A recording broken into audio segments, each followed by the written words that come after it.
What's happening, people? What's going on, man? It's your dog Toddy in the building. I also got the co-host with the most in the building. Marcus in here today. How you doing? I'm doing good, man. It's always good to walk away with a business. I know that's right. We also got us a special guest way backstage that we're gonna bring on as well. We got Berto checking in from 95 North Falcons Show. Berto, how you doing today, brother? Brother, I'm good, man. Appreciate the invite, man. Appreciate you gentlemen having me on, man. Definitely blessed and honored to be, part of this broadcast with you, man. Yeah, thanks for coming on, man. Thanks for Absolutely. coming on. So we starting off 1-0 for the first time in how long, y'all? 6 years? 6 years. Man, and let me bring this up right quick, Tidy. And I think Mark, if you remember, I brought this up on Tuesday's show. The last time we got a win was on the road against the Bears on a last-minute Brooke Reed sack. That's how long ago you got to go back to enjoy a Falcons victory on a sack, and it was that against the Bears, brothers. And wow. Brooks Reed, that's a name I hadn't heard in a minute, man. Brooks Facts, Reed, man. bro. Just like a Falcons dub on week one. It's been a minute, but we got it, though. We got it. Man, it has been a minute, man. So, y'all, let's get to it. Let's first off, thank everybody, welcome everybody in. We are here, myself, Mark, Berto here. We started off 1-0. Hard-fought battle with the Panthers, which we eventually took control of to once again get our first W. So, I know we got a lot of thoughts and things we want to say about it. I know the people that are watching got a lot of thoughts and things that they want to say about it. So, we really going to get to it. Before we really get to the meat of everything, let's check out the chat, see what everybody coming in. We got Grizz Nation in the building. Says, what's up, Tyler? Let's be 2-0 now. Let's get it. That's my man Jeff in the building. Y'all make sure to check Jeff out on YouTube also, man. That's like one of the best young content creators you're going to find, man. That's our man, That's Jeff. Awesome. Fan of the show, family of the show.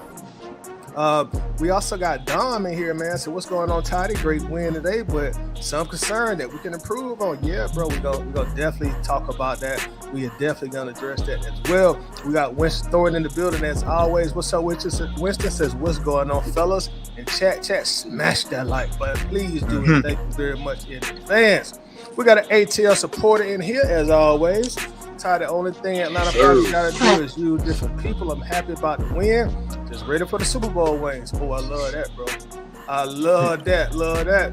Atlanta support officers said, yo, Ty, this team was scary. I still can't believe we won. Yeah, we pulled it out, man. Yeah, we did, man. We pulled it out, man. Travis in here. What's up, Travis? Says, thank you, Jesse Bates. Yeah, shots out to Jesse Bates.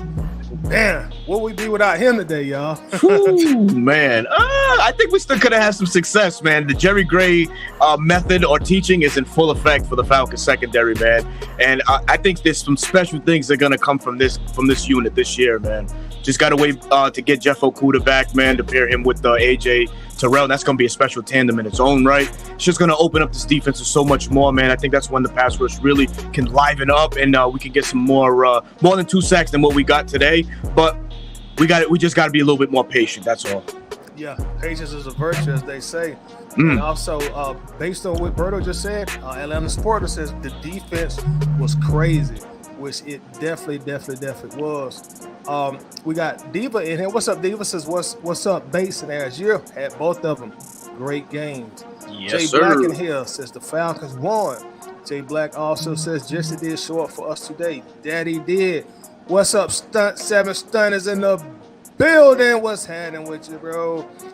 Let's see here. Don says, for sure something to build on. Talking to Winston. Jay Black says, Tiny, don't be too hard on Ritter. It's just the first game. Oh, man. Am I going to bang on Ritter today? I guess we'll see. We'll see soon enough. Jay Black says, also, what's up, Berto? Just left your show. Shout out to Berto. Yes, sir. Thank you, man. Thank you, Jay Black. Appreciate you, brother. And also, Atlanta supporter says he's hype. What's up, Dontarius in here? Says Brooks Reed. Huh? I know, right? Yeah, man. Oh, yeah. Like, man, I hadn't heard that name in a minute. Thanks, man. We got a lot of people checking in right now so far. We got Ty here says, hey. We got our guy Davis Darson here. We can't depend on 3 turnovers and short fields to get points. I gotta agree with you on that. That one Falcons fan says ugly performance, but I'll take it. Ritter is concerning to me, though. Gotta get better passing. Gotta admit that also. And what's up, y'all? Shout out to the Black Cat Panther podcast. You know, our dogs. You know what I'm saying? Our boys, absolutely, our guys. Shout out to them, y'all. And also make sure if y'all not following them, follow them, man. There are some excellent Panther content creators, always dropping good stuff. We did a show here, I think it was 2 days ago. Y'all check that out if you haven't. But hey, great game, Black Cat Panther podcast. Y'all know how we do. We got the first one. We still got to come out to North Carolina. That's right. We're going to get the second one too. But shout out to y'all. Nothing but love. Oh, man. Them all people. RJ Falcon 242 says, let's go, Bird Gang. Let's get it. Gary Parker in the building says, what's up? Happy with the win. Offense needs rep. James Holloway here. What's good, King? What's up with you, James? Yo, we got a lot of comments, y'all. We got Miss B is in the building. So yeah, Miss B. What's happening, Miss B?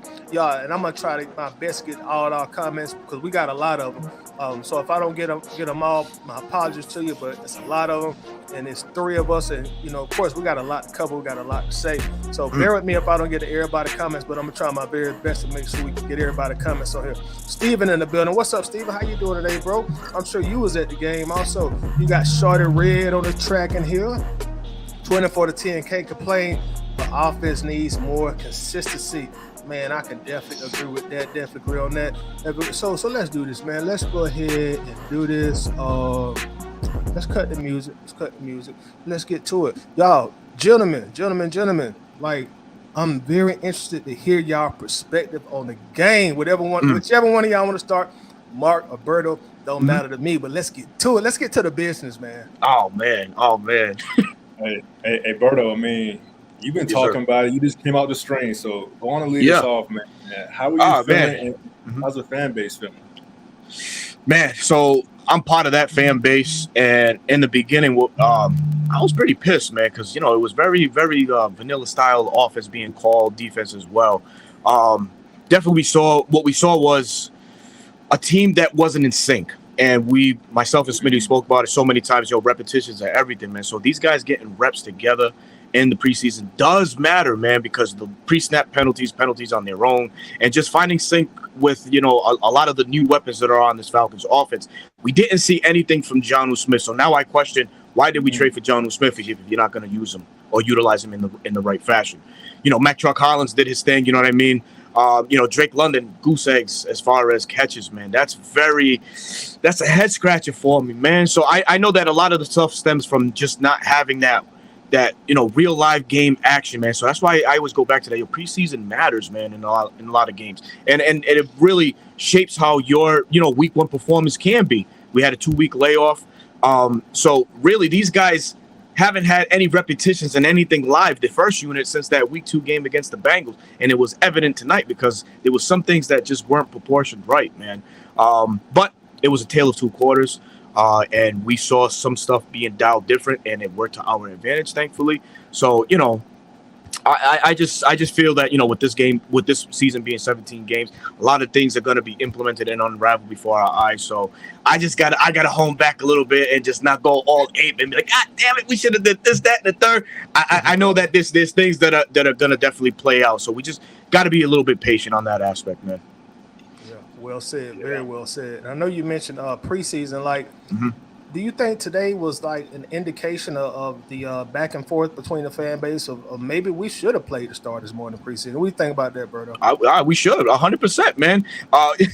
The Boys in the Hood clip that me and Smitty talk about a lot, man, was when Matt Ryan was laid out against the Philadelphia Eagles, man. He looked like an extra, just a carved out body part, man, because there was no reps that year when Arthur Smith was first handed the keys to this Falcons team. He sat the guys out like he did most of this preseason. And when we played the Philadelphia Eagles that first game, we were flat. We got our asses whooped, excuse my language. And that could have went down this way, but we had so many additions this year on not that many subtractions. I know that we were a vested core team, and a lot of these guys weren't going to allow that to happen in the first place.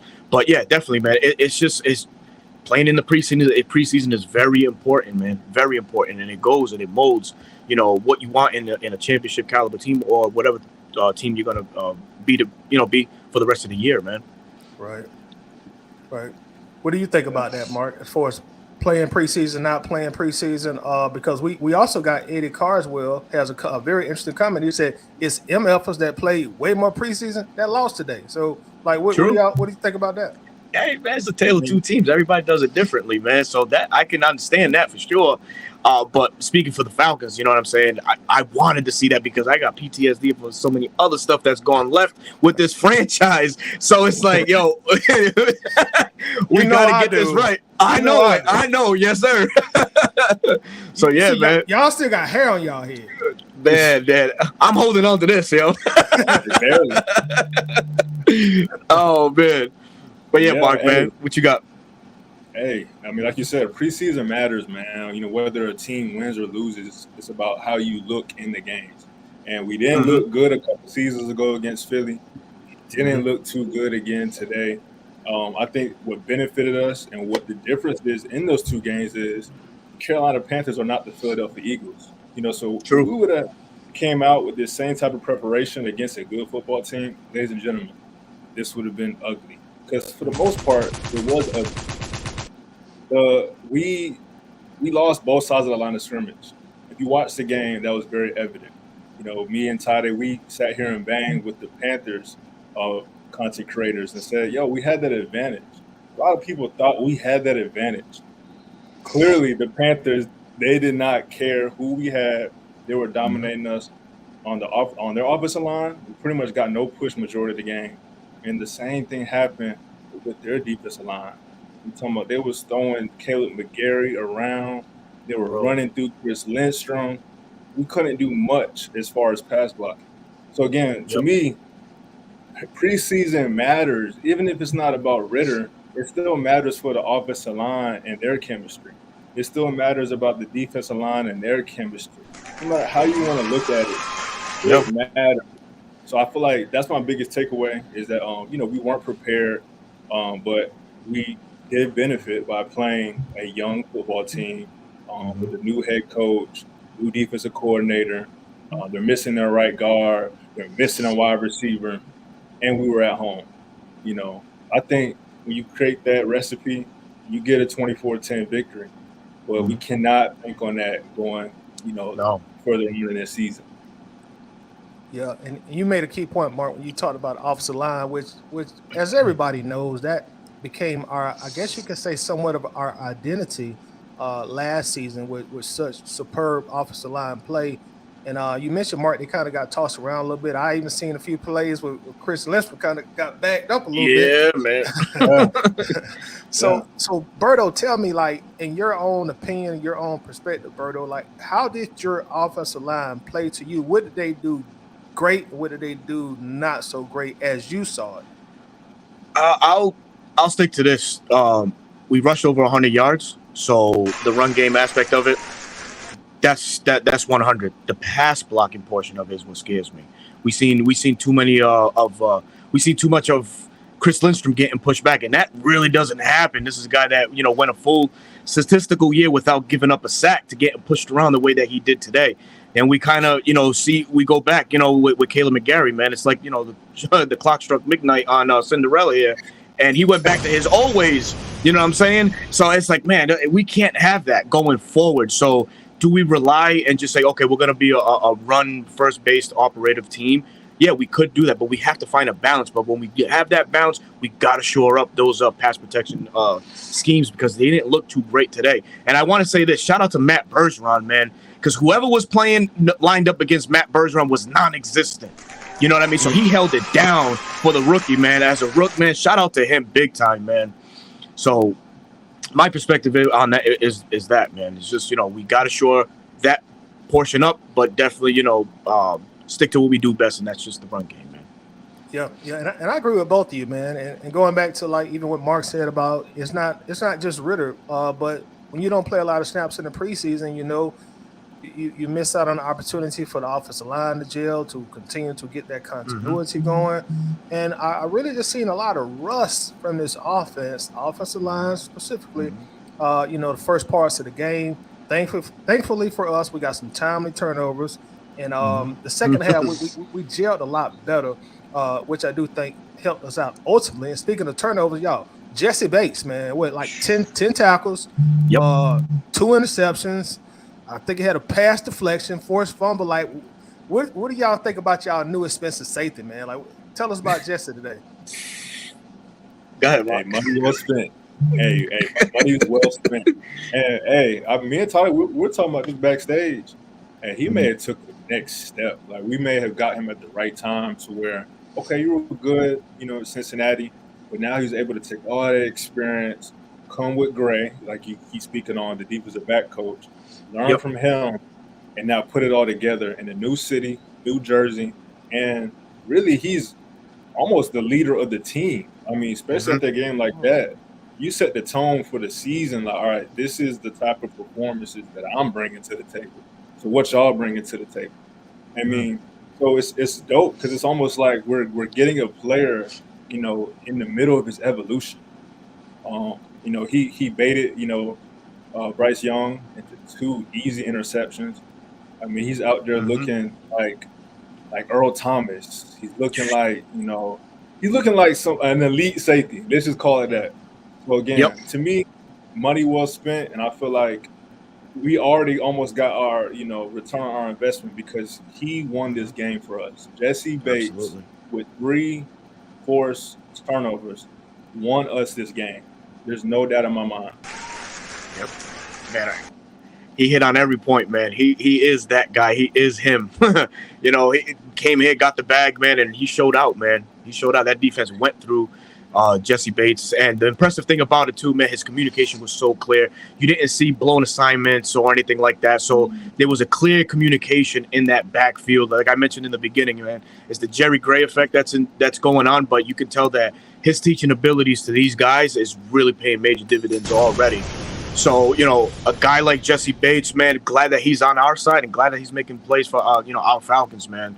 Because, man, he just looks stout, man. He did look like Earl Thomas back there, man. Just erasing stuff, man. Just, hovering around the line of scrimmage or just, beelining towards the runner, man. He was active, man. And I love to see that, man, for sure. Yeah, absolutely. And speaking of spending money in the off season, let's talk about, I want to talk about Bud Dupree. I made a point to watch him, and I'm gonna be honest. I really didn't see him make a lot of plays, y'all. Like, how do y'all feel like Bud Dupree, and to a larger extent, the guys that specialize in rushing the passers, setting the edge? How do y'all feel like they did today? I don't like the experiment. I'll be honest with you with Bud Dupree. I think he's taken valuable snaps away from AK-17, no longer known as AK-47. I think that's a young cat that could have gotten some significant snaps this game, man. I think we need to dead that experiment with Bud Dupree, in this fashion. Not have him a starter, have him come in as a rotational piece. He could be better at this stage of his career at that, and just let these other cats just shine right now, man.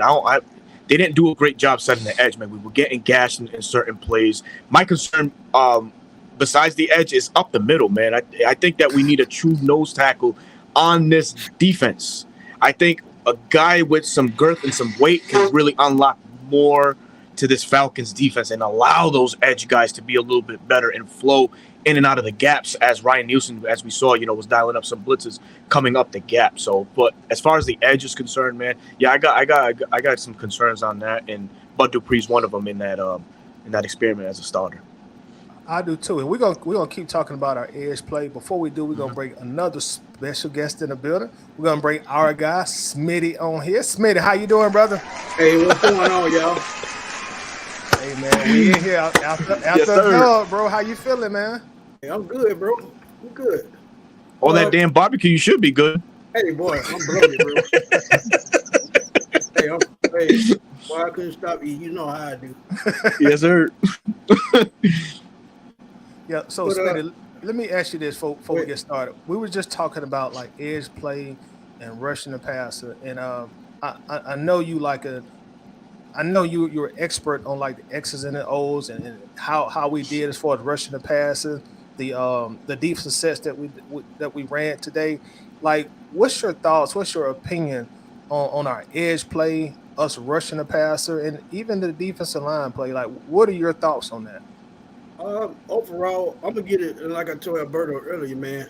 Um, the defensive line played well enough to win this game, but I feel like they can be much better because as I look at the athletes that they have on the field, man, and I saw Caden Ellis trying to shoot in gaps, missing tackles, Calais Campbell, Grady Jarrett, Lorenzo Carter, they were having trouble setting the edge.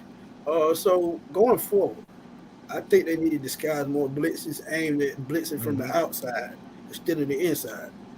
Because if they don't do that and they don't set the edge, they're going to keep getting gashed up the middle.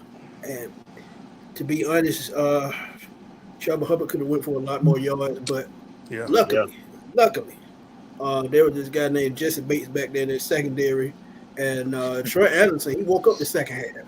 The first half, he kind of worried me because he was missing tackles, he was blowing coverages, and he picked it up. Everybody picked it up. But Sure again, did. this is why I tell y'all, this is why reps are important.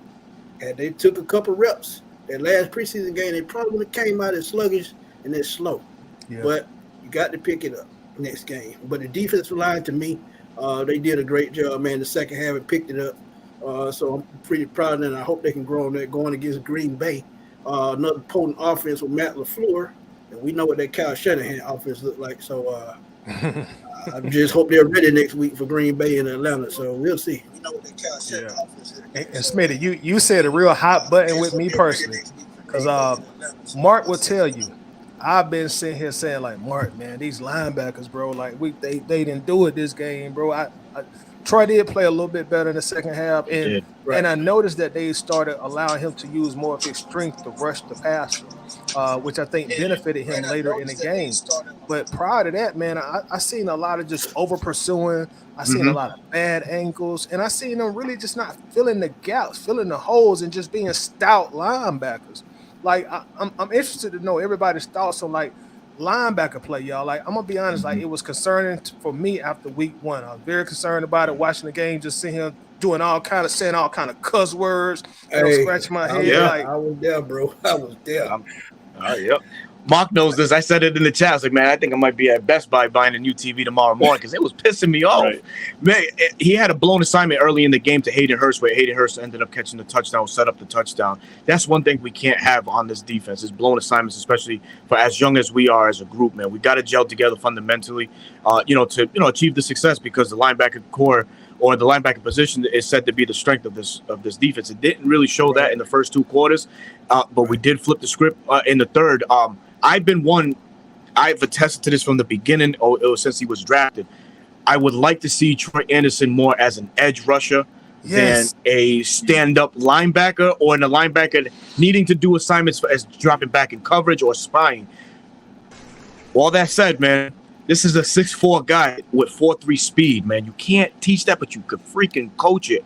And we have the tools and we have the right resources to get this guy going in the right direction. So that's something I would love to see going down the road. Can we ask Troy Anderson to rush the passer more efficiently or more effectively going forward? So, yeah, it does leave us with a void, too, if that does happen. That's a great point, Alberto. And it just baffles me as well as to why we don't have a veteran linebacker back there. Both of those guys are young. Caden Ellis is about to hit fourth or fifth season. He's veteran by NFL standards. But this is really just his second year start. You look at Troy Anderson, he started, 5 games last year? So he's in the same spot as Desmond Ritter. Bring in a veteran to help tutelage these guys. Coach them up, and I know the coach is going to do that job. Frank Bush is a hell of a linebacker coach. But at the same time, it's nothing like being on the field with somebody that can teach you the game that plays the same position. So this is why I would have loved for Rashaan Evans to come back. This is why I think Dorian Etheridge could have worked. He's young too, but He's a thumper, man, and we don't have that. Yeah, You need a that's what guy we that need. can We need a hit. thumper. You need a guy that can hit the hole, man. It's fine being able to shoot the gaps, read the coverages, and all that. But when you ain't got a guy that can just run straight downhill and knock somebody out, that's a problem. That is That a is problem. a problem. Yeah. So Totally agree. Yeah, Mark, what you thought about again, the linebackers?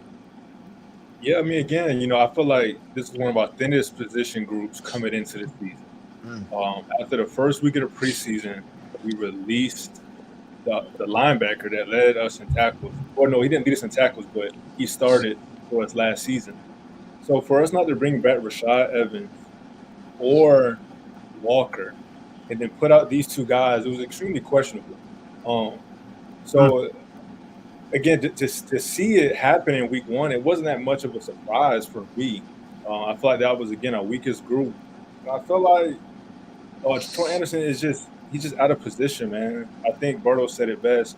He's probably better off as an edge player, especially with these defensive tackles. I think Berto, I think you said this too, but I think that's kind of really where it starts. We really need like a nose tackle, a guy that takes up some of those blockers to free up Troy, to make the game easier for him. So again, like, I think that's probably our weakest position, and it didn't help that they only got one series in the preseason too. Yeah. I mean, also it didn't help that we got rid of Michael Walker, right? We got rid of him. We bring in the guy Frank Jinda, who eventually doesn't even make the team. Is not good enough to even be on the practice squad. So really, like, Michael Walker's out there right now as a free agent. The Bears let him go. Why not, seek his services to come back? I mean, this is a guy that, sure, we all harped on him for not being as good, but he was a playmaker on defense. He did lead the team, I think, last year. Always around the ball. Did lead the team in interceptions last year with 3. That's an assignment that you could just solely give him, and then probably start your, experiment with Troy Anderson on the edge. That's just my take. But what? One thing I don't know, man. Experiment with that could help them down the road. If you're unsure of your run defense, bring in DeMarco Hellams or Jalen Hawkins to help you in the box, to help you set the edge. If you're not sure about those linebackers, use a safety, man. Use somebody, because the way that they cannot set the edge, it just pissed me off the entire game. I was out there cussing like I was in my own living room. But yeah, man, with this defense, you got to be able to set the edge with a 3-4 defense. If you don't, it gets ate up, and they showed it. Yeah, definitely showed it, man. Because we there were times where Bryce Young had enough time to make him some bologna sandwiches and cherry Kool-Aid, man. It's like, bro, how y'all letting that rookie have that much time, man? And lucky for us, he was a rookie. And he made a lot of mistakes today. Yeah. I was always across the street and I was waiting on the football to come. I think that's just, it speaks to the creativity that Ryan Nielsen didn't show in the beginning. And then he kind of woke up. He's like, all right, wait a minute. I'm dealing with a rookie here. Man, let's beat the brakes off of this kid now. Let's turn it up.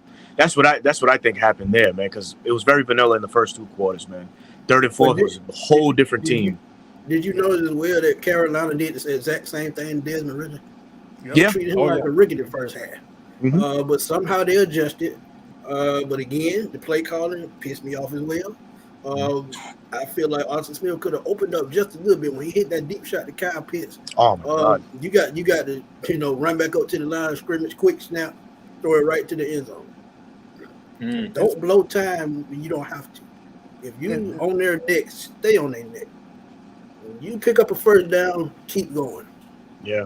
But he got to come back, get in the huddle and all that. But go ahead. But Smitty, that's an interesting point, because that's something I noticed, and I feel like this was something that may have been the reason why we didn't see the starters as much. Are we running like a mud huddle type of offense? Because there was a lot of hurry up. If you actually watch, there was a lot of times when we didn't huddle up. We tried to keep the defensive unit on the field. So it is interesting that you said that we didn't have that same sense of urgency after that big game. Or I guess now I think about it, though, on that play in particular, we couldn't, because there was a pass interference call. Yeah, it was pass interference. Yeah, but did you guys also notice that, how we were kind of like in a mud huddle? It seemed like the whole game. Yeah, I get what you're saying. Yeah, I do too. Yeah, just coming back up to the line of scrimmage, calling the plays, and shit, they were executing. But to be honest, I don't think Desmond Ritter's in that state of mind yet to keep running back up to the line of scrimmage with a no huddle. He has to get into that mindset of how to run a no huddle. And and I'm gonna be real with y'all. And I saw it a couple times this game, and I didn't see nobody say it. I see him stare down a couple of receivers. So definitely. that's something that he's got to get rid of. So I mean, he's got a good little ways to grow, man. Like I said, to me, this still his rookie year. But I think if Arthur Smith simplifies the playbook and sending the right pieces out on the field at the right time, if that makes sense. Because Bijan, he did his thing, but Tyler Algier, man, he showed y'all why he was that guy last year. You had to ride the hot hand. I get that. If you're going to ride the hot hand, flank Bijan out to the slot. Right. Flank Kyle Pitts to the outside. Put Drake London back in the slot. So we did see some of that in the game, Smitty. There was a time in right. that they were both on the field together. So I'm looking at that. I'm going like this, like, oh, what's gonna come from this? Nothing eventually ended up coming from it because I was like, God damn, man. I'm like, man, you got two beasts like that on the field at the same time. They both garnered the attention and the respect already, as we all seen what Bijan did today. Because that stop and go is vicious. And Algier, of course, the train that makes the engine go. Man. This is his. The running game goes through him, man. It's just Arthur Smith has to just be more creative, man. Can't let opportunities like that go, with no points had or whatever the situation can be, man. It has to result to points when those two gentlemen are on the field. Point back. The swing pass that Bijan Robinson scored on. Why did you not run that play again? Think about that. If you got the defense on their heels and they throw a swing pass and y'all know he gonna do what he do and he get in the open field, why not do it again until they stop it? Yeah, they tried to screen the next series, I should say, but they did try, but it didn't. It just put it like this: that screen pass that he threw that touchdown, it seemed like he just called it at the right time. And with Arthur Smith, like I told y'all, it's got to be rhythm. Got to be rhythm, got to be chemistry, got to be all that stuff. So until that rhythm get down to where everybody's comfortable with everybody, we might see a couple more games like this. But going against Green Bay, you talk about a Rashawn Gary, Kenny Clark, who else? Even Devondre Campbell, Preston Smith. They gonna bring the pressure next week. You can see Jair Alexander coming at the quarterback. They're gonna pull out all the stops last year because they know he's a young quarterback. So it's just like we didn't draft a quarterback this year, but we did. Because like I said, he's a rookie. So this is gonna go on for a while until Arthur Smith makes up in his mind that he has the confidence to open up this playbook. And he has all the pieces to do it. Smitty, let me say this. Speaking of Arthur Smith and a young quarterback, there were times to me that it was obvious that Arthur Smith just did not have confidence in Desmond Ridder today. I seen obvious passing situations where we running the ball on 3rd and 6, 2nd and 20, 3rd and 10. That's just 3 instances that I recall right there. I counted more than that. It definitely was more. Like, what does that say to you as a fan when week one against a weak team with a rookie quarterback, your head coach or offensive coordinator just does not have any confidence in his quarterback to get the ball down the field in obvious passing situations? Well, Alberto can vouch for me because I said this already. If you got a 3rd string quarterback, that's enough to let me know that you don't trust in the starting quarterback. Hello. Yeah, that's very true. That's true. Yeah, it's very true. Because think about it. If he's your guy, and I don't know why he named him the starter way back when instead of having a competition. We talked about that earlier today. Like, what?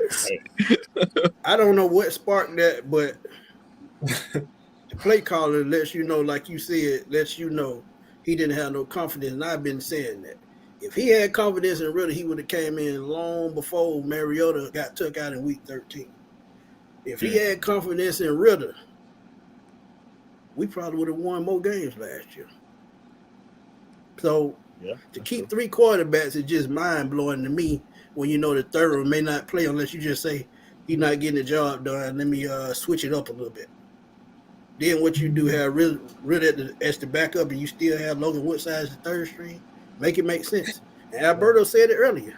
You still need size up front on the defense. Why Timmy Horn is on the practice squad? Just answer He should have that. been active, man. Answer that. If they have Timmy Horn today, I guarantee you this game goes in a totally different direction. Yeah. Just one player. And see that excuse my expression, but butthole decisions sometimes make you look like crap. Just think about that. The decision last year not to start Tyler Algier that first game. That fast was forward to mine, now. bro. Yeah, fast forward to now, man. What could a Timmy Horn have done for this defense, helping, because we was getting gashed up the middle so much. He's one guy that could probably know that right away and force Carolina to do a lot of more, passing downs or obvious passing plays. Could have played to the strength of our defense with this opportunistic secondary that we have now. So, it could have been that. So sometimes, man, it's just one move, could just ruin a boatload of things, man.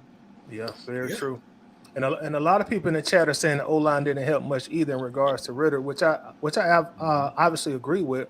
And I'm going to say that combined with what I saw was a quarterback, and I'm going to be just honest and frank, everybody, who was flustered a good bit of the first half, who had lost his confidence. There were plays I would look, when they panned to his face, I could see the frustration, the uncertainty. So hopefully as time progresses, he'll become more comfortable, and Arthur Smith will do a better job of scheming some easier plays for him to find open receivers in. Because I'm telling y'all, we're not going to face rookie quarterbacks all year. We're not going to face rebuilding teams all year. So you're not going to beat everybody with Kyle Pitts only having 2 receptions and Drake London having 0 receptions. We got fortunate today. We had a guy on defense that just stepped up and made this game easier for us to finish. But we got a long way to go to get where we need to be offensively, I think. And that's Arthur Smith's fault, because like I told you, history has a funny way of repeating itself. We did not play the starter 2 years ago when Matt Ryan was here. What happened when we played against Philadelphia? We came out flat. When they played that one series against Cincinnati, penalty, holding, false start. You see the same thing today. So, I mean, if he don't know what rhythm is, he need to go hire a music teacher, because he is in Atlanta now. Exactly. Jermaine Dupri stay right around the corner from where he was today. Oh shit. Hey, Smitty, I agree with you. This is on Arthur Smith, man. Man, we knew it after that third preseason game. We all said the same thing on our respective channels, man. These guys better be ready. They better be ready week 1. Our team was not ready. Whether you want to blame it the offensive line, you want to blame Ritter, excuse me, whoever you want to point the finger at, the guys weren't ready. We were just fortunate enough to play a quarterback that was also not ready. I mean, as he probably should be. I mean, he's a rookie quarterback making his first NFL start on the road against a division rival. So again, those things aren't going to happen. And I feel like Arthur Smith he just didn't do what he needed to do to have his team prepared, man. And you saw it in Desmond Ritter's face. I mean, you saw concern.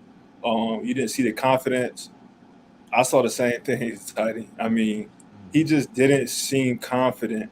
I mean, you got to think that his first throw of the game, first play of this season, he throws the ball off of Derek Brown's back, and then he catches it. He caught it. He caught his own pass. So it's like you can see the guys he was. I mean, it's not bad to be nervous, but I feel like he was rattled before the offensive line started giving up sacks. He wasn't prepared before the game started, and it was evident immediately. Ooh, boy, my boy Tyler, he get ran through the ring about quarterbacks, but he always be on point when he talk about it. Arthur Smith, he was on record saying, man, that the organization has so much, faith and confidence in Desmond Ridder, but it wasn't on display really today, man, because that playbook was this big today. Tecmo Bowl. Facts. So yeah, man, they wrote got that to start loosening that up. They playbook was on a bazooka wrapper. That's how big it was. I mean fellas, Desmond Ridder, Our starting quarterback going into halftime was 7 for 8. Again, one of them completions was to himself for 17 yards. At one point, he was 4 for 5 for 0 yards and a touchdown. 4 for 5, 0 yards and a touchdown. I think he averaged like what 7 or 8 yards of completion. 6.4. Oh my God. And speaking of Ritter, Eddie Carswell makes a statement. He says, "I'm about to go. These dudes got an agenda, and the truth ain't a part of it." Do y'all have an agenda against Ritter or Arthur Smith? Anybody? It's not an agenda. It's just what's out there. We call it out. It's a fact. It's a fact. It's not labeled it. It's not an agenda. I tell people all the time, everybody entitled to their own opinion. Yeah.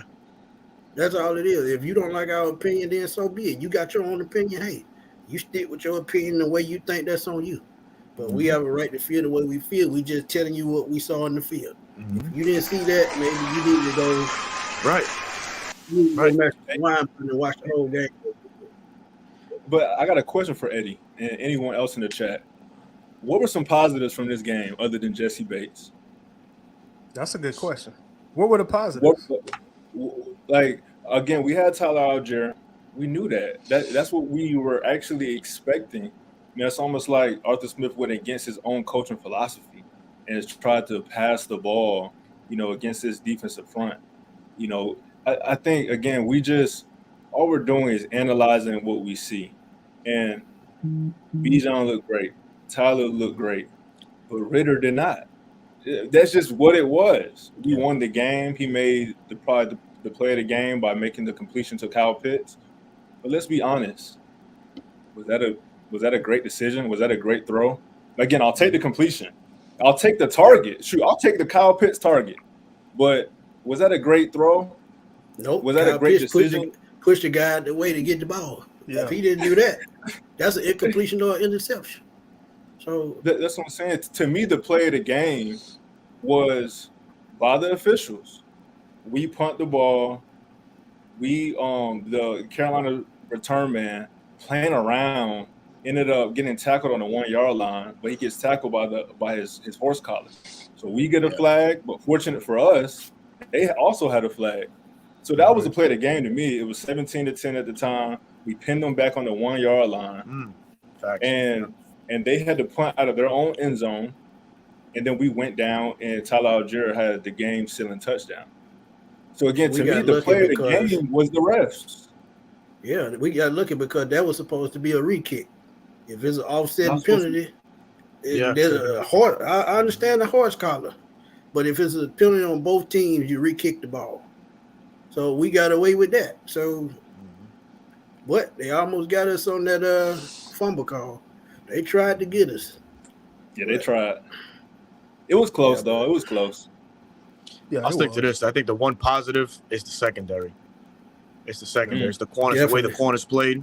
Even though you're sure, you can argue and say, Carolina didn't have their full, weapons at their disposal, but it's the next man up. So whoever suits up, it's good enough to be the backup. So you got to stand the test against that individual. And Trey Flowers and company, AJ Terrell, Richie Grant, who laid the wood on somebody over the middle. Thank God, because golly, man, that boy's not afraid to lay the wood, man. I love that from Richie Grant. And then we also what Jesse Bates brought to the table today. So for me, would be the secondary as the biggest positive. Something that's been somewhere that we've been lacking in for so many years. I mean, I think last year we ranked towards the bottom of the NFL in giving up yards. Yeah, 26, 27. Yeah. Jerry Gray took a secondary with Green Bay, led them to the 11th ranked passing defense in the league last year. So you fast forward to now, he's got a better group of playmakers here. So sky's the limit for this secondary. So for me, that's the big positive for me. And I give Ryan Nielsen credit, man, because he adjusted the second half. And Jerry Gray, he did a great job the second half as well. So both of those guys worked as a collective the second half to lock down his defense, because the next time they play Bryce Young, it won't be as easy because he'll have about 6 or 7 games up under his belt. And his confidence will be up here instead of down here. So and he'll be at home. Right. Mm-hmm. Right. And then think about it. What do I always say? Reps. He'll have more reps up on his belt. So hopefully he'll be ready the next time. He'll be up here, and Desmond Ritter will be up here too. Mm-hmm. So we'll see how it plays out. Speaking of the secondary guy that I want to give a shout out and some credit to is AJ Terrell. I think AJ Terrell played a good game today. Great game. Sure Yeah. did. You know, he has some key pass deflections. And one thing that even in previous seasons when AJ might have been a little shaky, one thing that he's always been consistent in for me is he'll come up and make a tackle. Like he's 6'4", 220. You know what I mean?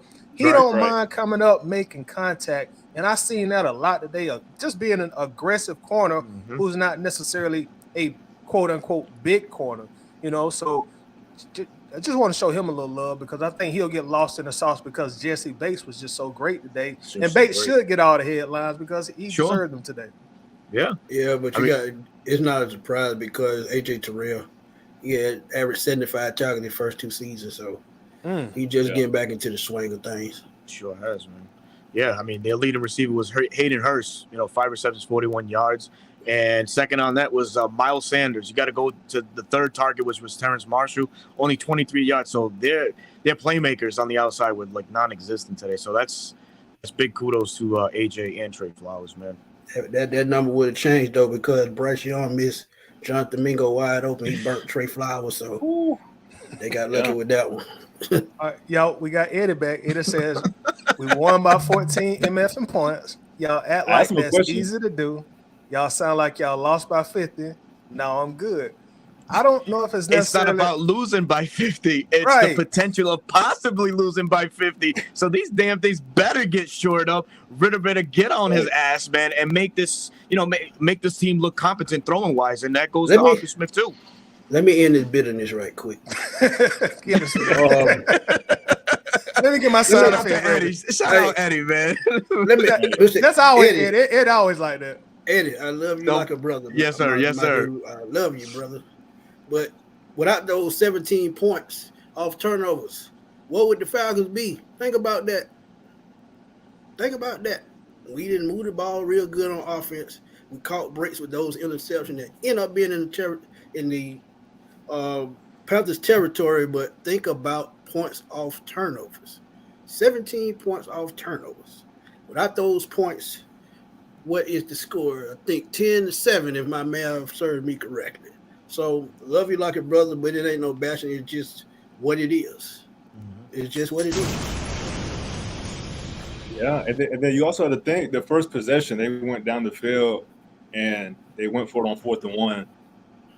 To me, that was a questionable call. I get you want to be aggressive, but, I mean, they could have easily took the 3 there, and that changes the, whole trajectory of the game. So, again, the positive is definitely the defense. With this matchup, we did what we were supposed to do. The secondary, they made timely plays. Jesse Bates made timely plays. Richie Grant, like you said, Berto, laying the wood. I mean, the defense was something we can build off of, for sure. But the offense, it has to improve. It just has to improve. It must. I want to bring something. Oh, sorry. No, go ahead, Berto. I was going to say this. I don't know if y'all caught wind of this, man, but it seemed to me like the defense shifted its aggressiveness once Calais kicked inside. He was playing predominantly as a defensive end, and I felt like we were getting hurt when he was on that outside. But once he shifted inside, that's when the defense really started to to pick up the ante, so to say, man. And blitzes were being had, and just overall, just shutting down the run eventually. But yeah, what do you guys think about that, man? Calais Campbell, should he exclusively be more on the inside versus the outside, his presumed natural position by Ryan Nielsen? I think he is. I think he should be in the middle because he's a run stopper, and we need size in the middle, so it only makes sense. But again, got to wait and see what Taquan Graham gonna do. Zach Harrison, that was Zach Harrison sighting today. Oh, it was. I didn't see it today. I missed it. Yeah. He was chasing. He was chasing He Young. almost got Young, but Young was just a little too fast for him. Yeah. But Calais Campbell should play more in the middle. And again, next week, I just got to say it. You got to find a way to get Timmy Horn on the field. You got to find a way. Got to. Yeah, because Albert Huggins didn't show nothing today. Nothing. Now, he was standing there with a stop sign like the crossing guard saying, "Come across the street." So he didn't do nothing. Oh man, And that For real. made me scratch my head when he made the team and Timmy Horn didn't. And Timmy Horn started with 5 games last year. Yeah. Make it make sense. Yeah, I mean, like you said, you didn't hear Huggins' name once. So, like, I think it would benefit us to keep him more so inside. I know Calais was excited to come here to go back to playing defensive end, but we need you to play defensive tackle right now. We need you inside. We need you next to Grady. We need you next to David. We need you to solidify the middle for Troy, for Caden Ellis. Even for the safeties when they come down. So it'll be interesting. I think the good thing about this, I think we all can agree, it's week 1. Yeah. These guys are still trying to figure things out. We were able to walk away with a win. To Eddie's point, he has a point. But at the end of the day, we have to improve next week. Like, we're playing a very good defense. We're playing a very storied franchise. Like, we got to be ready. And I agree. Maybe we should bring back some beef in the middle because we need it. Yeah. We do. Definitely. And Antonio Henderson on YouTube says, this is just a different take, guys. I don't think Arthur Smith is showing too much of the playbook as of now, and I think they believe they had to do the minimum to beat Carolina. I do notice a lot of people were concerned about we almost exclusively ran pistol formation, and we didn't really spread out the defense. So do y'all think Antonio has a point, or do y'all see, He has an excellent point. That's what I meant about opening up the playbook. You got to. If you don't trust your quarterback, that's on you. But at the same time, you got to think about the team. It ain't all about what you think sometimes. You got that many weapons, you got to find a way to give them the football. It's just that simple. We drafted Bijan number 8. We drafted Drake London number 8. Drafted Kyle Pitts number 4. So what did that tell you? That was their plan to get a high-power offense. If you're going to try to stick to that game plan, find a way to give them the football. I don't give a damn if you run the ball 10 times straight and then throw a play-action pass over the top. You got to find a way to get them the football, man. If running the football is your strength, find a way after running the football like you. And I predicted that, and I still think it could happen. They can still average 180 yards a game if they get into a rhythm. Because if they don't run the football effectively, this team going nowhere fast. Yeah. Yeah, I appreciate this take of Antonio. So if the plan was to rely on the defense because they didn't have to do too much on offense, then that's the win right there. So I understand where he's going with this. So yeah, if that was the plan, then yeah, it was defensive driven, where the Falcons only had to do so much on defense and not too much on offense to get the dub. It worked, and we got the dub today. So that's what I think what he means by that right there. Oh, yeah. Let's get it, GA. Well said. And shout out to Let's Get It GA for the super chat. Thankful for that. And Berto, he says Arthur Smith handcuffed Desmond Ridder. What's your take? Ooh. Yeah, in a way. By not opening up that playbook, man. He didn't.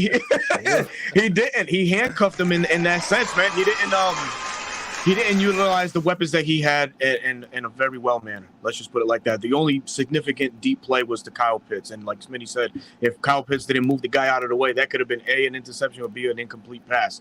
You got some dogs on the outsides in Hollins and London, and not enough was schemed to involve the two. So, yeah, I think he was handcuffed today to a certain degree. He got handcuffed. Go ahead. I'm sorry. Let me ask you this, Berto, and stand on Let's Get It GA's point. Like, what do you think Arthur Smith wants to see or has to see, thinking in the mind of a head coach / offensive coordinator, what do you think he has to see going into the rest of the season to remove those handcuffs off Desmond Ridder and let him be a more proficient, prolific passer, in your opinion? That's a good question. That's a great question. Yeah. Oof, man. What does he have to do? Show that he can execute plays and not rush through progressions or reads and stuff like that. Don't be a one read and go type guy. Go through the system as it's played out, or go through the plays as they're instituted. Don't just be a one read and go type guy. Actually take the time to find your number one progression, your number two progression, and just make smart decision throws and stuff like that. If you know that you can just throw the ball away and live to see another down, then do that. I think Desmond Ridder took too many unnecessary sacks today because he held on to the ball for too long. So that would want to handcuff Desmond Ridder in that sense. But if he shows and he shakes that mentality that he can go through progressions and make correct decisions, then I think we'll start seeing a more liberal Arthur Smith and Desmond Ridder connection going on.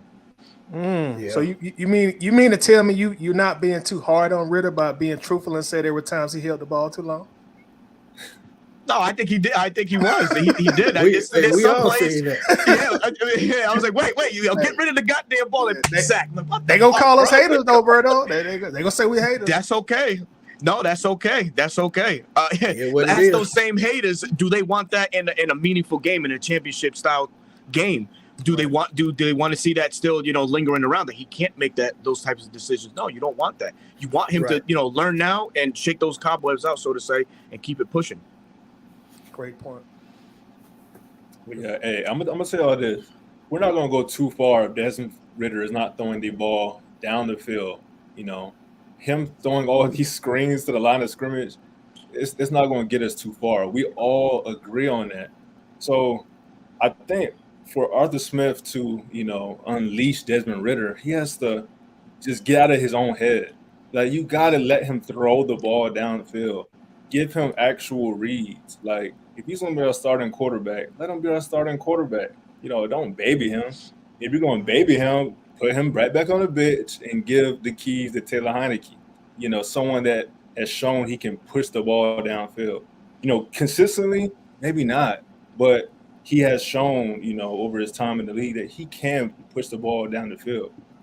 Because, like you said, how do you drive Kyle Pitts and Drake London, and you're continuing to throw the ball, sideline to sideline? That makes no sense. And I think that is just Arthur Smith being stubborn. I don't know what it can be. I don't know what it is that's happening, but no one can tell me that is a great game plan. Now, I do like how he puts Bijan in motion. He puts Kyle in motion to see what the defense is giving. He's trying to simplify the game for Ridder. But then you hike the ball, and your one and only read is a screen or a flat or a bubble. Mm-hmm. Like, come on now. He didn't even do that in Cincinnati. No, right. Exactly. So, good point. I think Arthur Smith, he just has to get out of his own head. I think Ridder is capable, and it may be as simple as the offensive line. He felt like the offensive line was breaking down, or the offensive line couldn't handle the pass rush, so he was trying to do quicker things. But how can you not game plan a simple slant to Drake London, a simple slant to Kyle Pitts, a drag route, something? There's no excuse for Drake London and Kyle Pitts to walk away with 2 catches. 2 catches targets. Total. 4 targets. Oh, 4 targets. That's even worse. Our starting safety had the equivalent. And 2 catches. Damn. That's what I'm saying. So you saying Jesse Bates was the leading receiver? I'm saying that for a fact, bro. Yeah. Yes, sir. Oh man. That is, but Mark, you were saying something interesting, Mark. You were saying something interesting that's probably going to open up the floodgates. And let me say this right quick. Next week we got Green Bay. Green Bay right now is beating the brakes off of the Bears, 24-6. Right? If Desmond Ridder's not showing any improvement, do we see a Tyler Heineke? Do we see a Logan Woodside? Now these are 2 guys that in the preseason have looked like they've run this offense a little bit better than a Desmond Ridder. Turn on that side. Yeah, let me hold on. Yeah, you're right. This is for conversation. Hey, listen. This is for conversation. This is not to ruffle any feathers or spark. I'm just saying, is he gonna learn from past experiences when he should have pulled the plug on Marcus Mariota and put in a young Desmond Ridder? He's got more talent at his arsenal now at the quarterback position. So, will he do that? But let me tell you. The offensive line is breaking down. Oh no, go ahead, Smitty. Go ahead, Smitty. Boy, I'm telling you, he got the handcuffs on Desmond Ridder like 2 months behind on his child support. Next week, you got to lock up. Next week, they play against one of the top secondaries in the league. Yep. So that tells me next week they're going to probably plan to run the ball a little bit more, which should free up and open up the passing game. Will he take advantage of it? I don't think so. Because when they ran the ball effectively, I would say third quarter, he was still scared to throw the ball. Like Mark just said and Alberto said, screen, dunk off, that ain't gonna work. 6 yards of completion, that ain't gonna work. That's just like you throwing out into the flat somewhere. You still got 5 yards to go. Guess what? It's gonna be second and long, third and long, and you can't do that against Green Bay. Even though they got Jordan Love, they still got that guy called Matt LaFleur who runs Kyle Shanahan's offense, and they have one of the best running backs in the league that nobody talks about it, Aaron Jones. Yep. So if you try that next week and fall behind, guess what? We're gonna be looking at some pissed off fans. It's gonna be like we're taking a step back. Because if you think about it, if he had so much confidence in Ritter, why did he only throw 14 passes today? Right. Yeah. He had one pass over 20 yards, and that was that pass that I was talking about to Kyle Pitts. That probably could have been an interception, probably could have been an incomplete pass. You gotta do better, man. We in the red zone. And when they missing their best defender, I mean, in the secondary? J.C. Horn got hurt. J.C. Horn, he got hurt. And that's what I'm saying. They did not take advantage. And that's funny you say that, Ty, because the commentators were saying that a lot. Like, oh, man, does Arthur Smith not notice that, their best cover corner, J.C. Horn, is out of the game? Why are they not pushing the ball down the field a little bit more or at least taking a shot? So, yeah, man. There's some things, man. There's some things that they got to figure out for sure, as they play Green Bay next week, man. Definitely. Yeah. I mean, and to answer your question, man, I don't think we'll go away from Ritter this early, unless he starts making mistakes. I do think he held onto the ball a little too long, like you said. But for the most part, he played well. I think our perception of him does change if Brian Burns recovers that forced fumble, early in the game. I think our perception does change if Kyle Pitts gets called for offensive pass interference, if that DB jumps over and makes an interception, and you got to think those were some of his highlights. Again, the quick pass to Bijan. If Bijan don't make the man look silly, he doesn't have a touchdown pass on his stat sheet. So again, like I don't think that we'll pull him, but I think if he doesn't show any progression from this game, we may start to hear those rumbles in this fan base going forward. Because again, this game was too close, man. This game was too close, and we could have easily lost. The score did not tell what this game was like. It was much closer than 24-10. I think Bryce Young was like I said, the throw when Jonathan Mingo, when he beat Trey Flowers, that could have been a touchdown. A 95-yard touchdown. Right. They driving down the field and stalled inside the 30. Had to kick a field goal. That's another touchdown. So, I mean, the defense did their job, don't get me wrong. But it just certain plays that they lucked out on, just like Jesse Bates, those 3 turnovers, and those 17 points was big. Because without those 17 points, we lose easily. And Mark, you made a key point earlier when you said you got a rookie quarterback, you on the road. Hey, why not take the points in the first quarter? You go for it on 4th and 1. Why not just take the points? So that was fortunate for us that they didn't take the points. Yeah, that was odd. And then they ran right into Grady. But that was interesting. Yeah. you run right to our strength, and I think that was their rookie guard. Essentially that was lined up right in front of Grady. So, man, I mean, why that is? You know why that is, Mark? Because they don't have that big space eater right there. That's why they ran right at Grady. If Grady got that space eater, you can't stop Grady.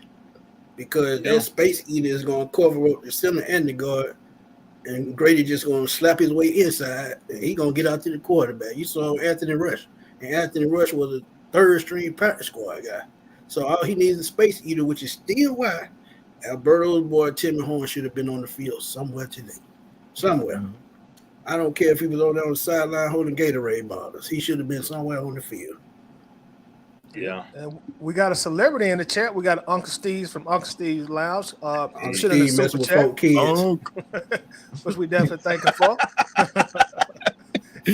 And I'm gonna let you comment on this. Maybe Uncle Steve says, "What's up, fellas? When you haven't been over 505 years, you take the win. Only one said game, that. but Desmond Ritter preseason reps needed. Period." hello. Very But clear. I get cussed out for saying that.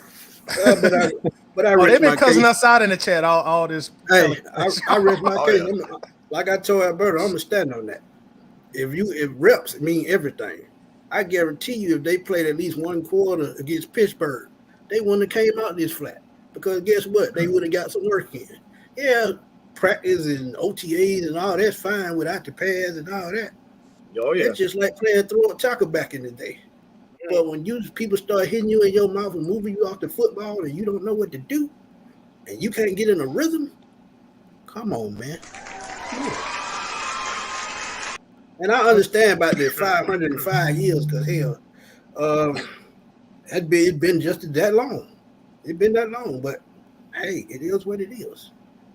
But Smitty, why do some people just get so uptight about those kind of analysis? It's not that we're not happy that we won, but we're looking at both sides of the coin here, the good and a little bit, of the not so We- good. We just telling y'all basically how we think they can get better. That's it. If we can tell y'all how they can get better, and y'all just go look for y'allself and see what we telling y'all will see it too. So it's no hard feelings. It's nothing against Desmond Ritter, but like I said, and I told y'all before, Arthur Smith gonna get more blame than anybody from me because he's the offensive play caller. If he don't have no confidence in you, then do you really have confidence in yourself?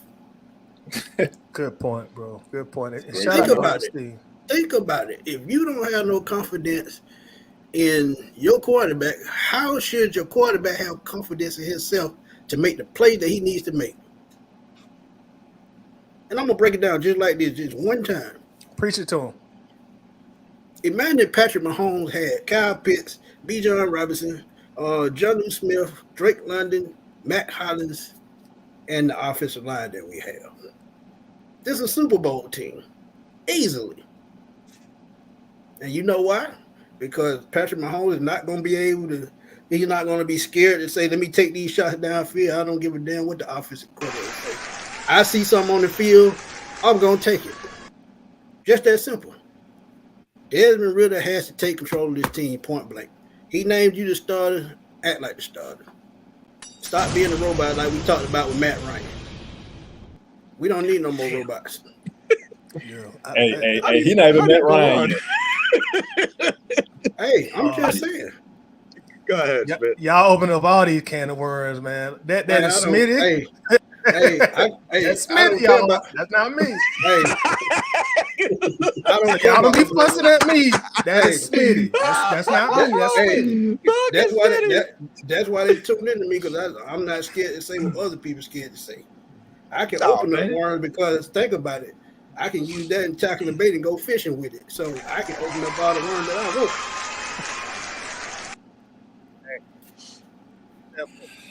But what did I lie to? If you're a starting quarterback in this league, you got to know when to take control. Let me tell you, and I tell people this all the time, and anybody been following me for a long time know this. What made Peyton Manning great? What made John Elway great? What made Joe Montana great? Key moments, taking over when they needed to. Mm-hmm. All of them had great players around them. And you can talk about Jerry Rice, Randy Moss, Terrell Owens, and all those receivers. But if they didn't have a great quarterback, they wouldn't be nothing. Let's be real. Quarterbacks are what make teams go. This is why they get all the pressure on their back. Yeah. This is why when things go wrong, who the first person they point at? Quarterback. Always the first person they point at is the quarterback. So all Desmond Ritter have to do, man, is put his foot in the ground. If he got confidence like he say he got and he want to win a Super Bowl, it's time to prove it. I don't give a damn if it's just his second year. It's time to prove it. Because great quarterbacks, they start off great. They don't just work their way into being great. They born with it. They born with it. Smitty, do you think Arthur Smith is overconfident in his abilities to call an offense?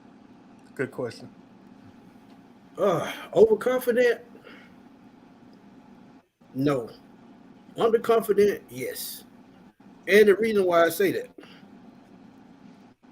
if he wasn't that confident, we'd still be making the same mistakes. If he was overconfident, Desmond Ritter would have looked 10 times better than what he did today. I'd rather have overconfidence any day because I know which direction I want to go. If I'm not confident enough, I'm lost. It's just that simple. That's all I have to say about that. Just that simple. It's a fact, though. That's a fact. Big fact. Yeah, and we got A1 Forever in here with the $10 super chat. Definitely appreciate that. And y'all make sure to check out A1 Forever also on YouTube. Excellent content creator. So show us some love, run up the comments, run up the likes also. And also, Berto, A1 Forever says chemistry, rhythm, reps, very underrated and overlooked. Once again, we get this same statement. They calling us hater, but it says preseason snaps needed. Thank God Jesse came to take the ball away today. Great show, fellas. Peace and blessings. Thank you, A1. Go ahead, Berto. Thank you, A1. Hey, Tidy, I got a quick question. Big Low want to join the show. Can you send him the link? Yeah, Mark, you got a link? Yeah, I got you. All right. Yeah, I agree with this 100%, man. Chemistry, rhythm, reps are very underrated and overlooked. Absolutely. And some of the throws that, the very few throws that Ritter had, they were kind of shaky at best. Maxwell Collins had to, make a contested catch in his own right. Some of the passes were behind Kyle Pitts. I mean, he did drop a dime. But all of that speaks into the reps, man, and the chemistry, the bonds that in the relationship that you build. I mean, we saw it last year with Drake London, the Desmond Ritter and Drake London connection, but we didn't see it today, and it was evident. Only one target, you know what I mean? So it does definitely overlooked. I got somebody coming at me again. I got to straighten it up. Go ahead and get them. And I just sent Lo. I just sent you the link to your Facebook Messenger. Homer Taylor, love you like a brother. Hold on. I know you like to eat donuts because you like to watch the Simpsons, but I'm not trying to make rid of Hall of Fame in just 5 games. I'm just speaking the truth. If he born with greatness, it's gonna show. If he has the confidence that we think he have, it's gonna show sooner or later. And if it doesn't, that's gonna be a problem. Because if it don't show up sooner or later, guess what? We're gonna be looking at another quarterback next year. Or Drake May, or Caleb Williams. Shador Sanders. Hell, we might not even. Yeah, Shador Sanders. Yeah, we might even have more on the team. We might have more on the team. We might have more on the team with Taylor Heineke. So we didn't pay him for nothing. Trust me, we didn't pay him for nothing. And that's what I'm saying. You pay him all that money, he still didn't get a chance to start. But 3 quarterbacks. Just think about that. 3 quarterbacks. 3 quarterbacks. Hey, I mean, that don't sound like confidence to me. That don't sound like confidence to me. I'm sorry. Not really. And I think the thing is that we all have to remember is, as we make our observations, Desmond Ritter himself is making the same observations. We're not saying anything, because we don't like the guy. We're just analyzing the game. And if Ritter has that greatness in him, he's making these same observations. He's saying these same things to himself. Our coaching staff should be saying the same things when they go watch the film. So it's not, everyone's rooting for Ritter, man. We've had this type of energy, throughout the whole offseason. You say anything about Ritter, and it's like, oh, you're a hater. We're just analyzing the game, and we're sharing, our opinion. And if you really watch the game, you should be seeing the same things. And to me, like I said, I come back to, I'll let Ritter by this week.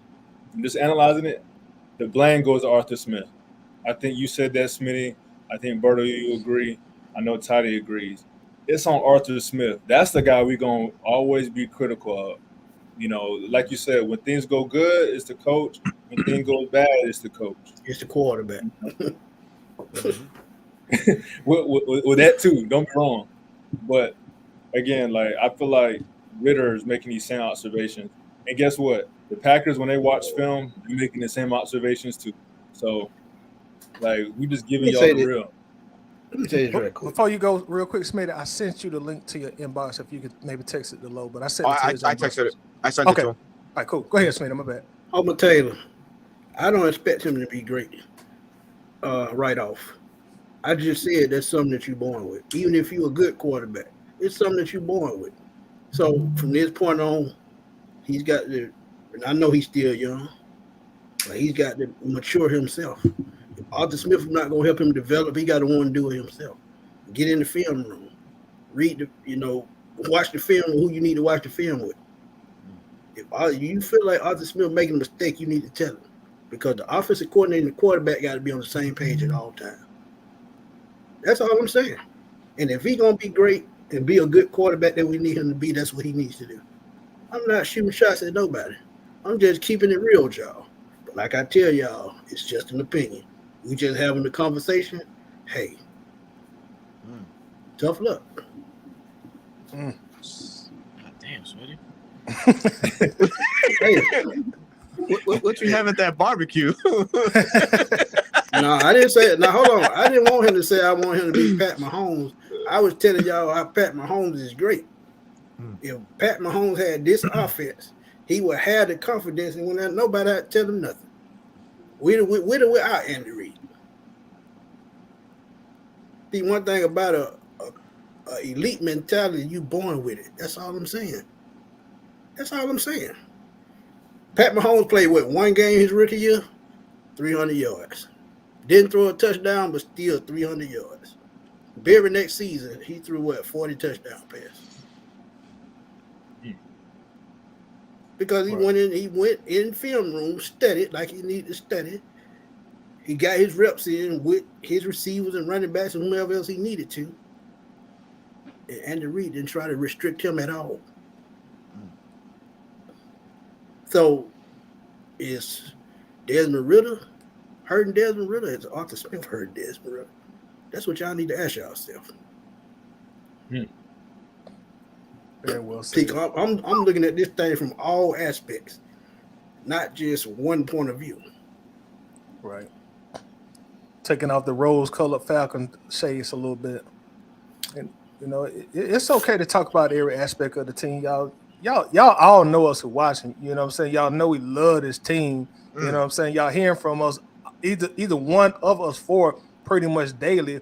We're not going to invest all this kind of time, resources, and energy at a team that we obviously, love very much. So if we come out here and we look a little shaky, like we're going to come out here and say, hey, guys, we look a little shaky. We happy we won, but look, this is what we saw, Right.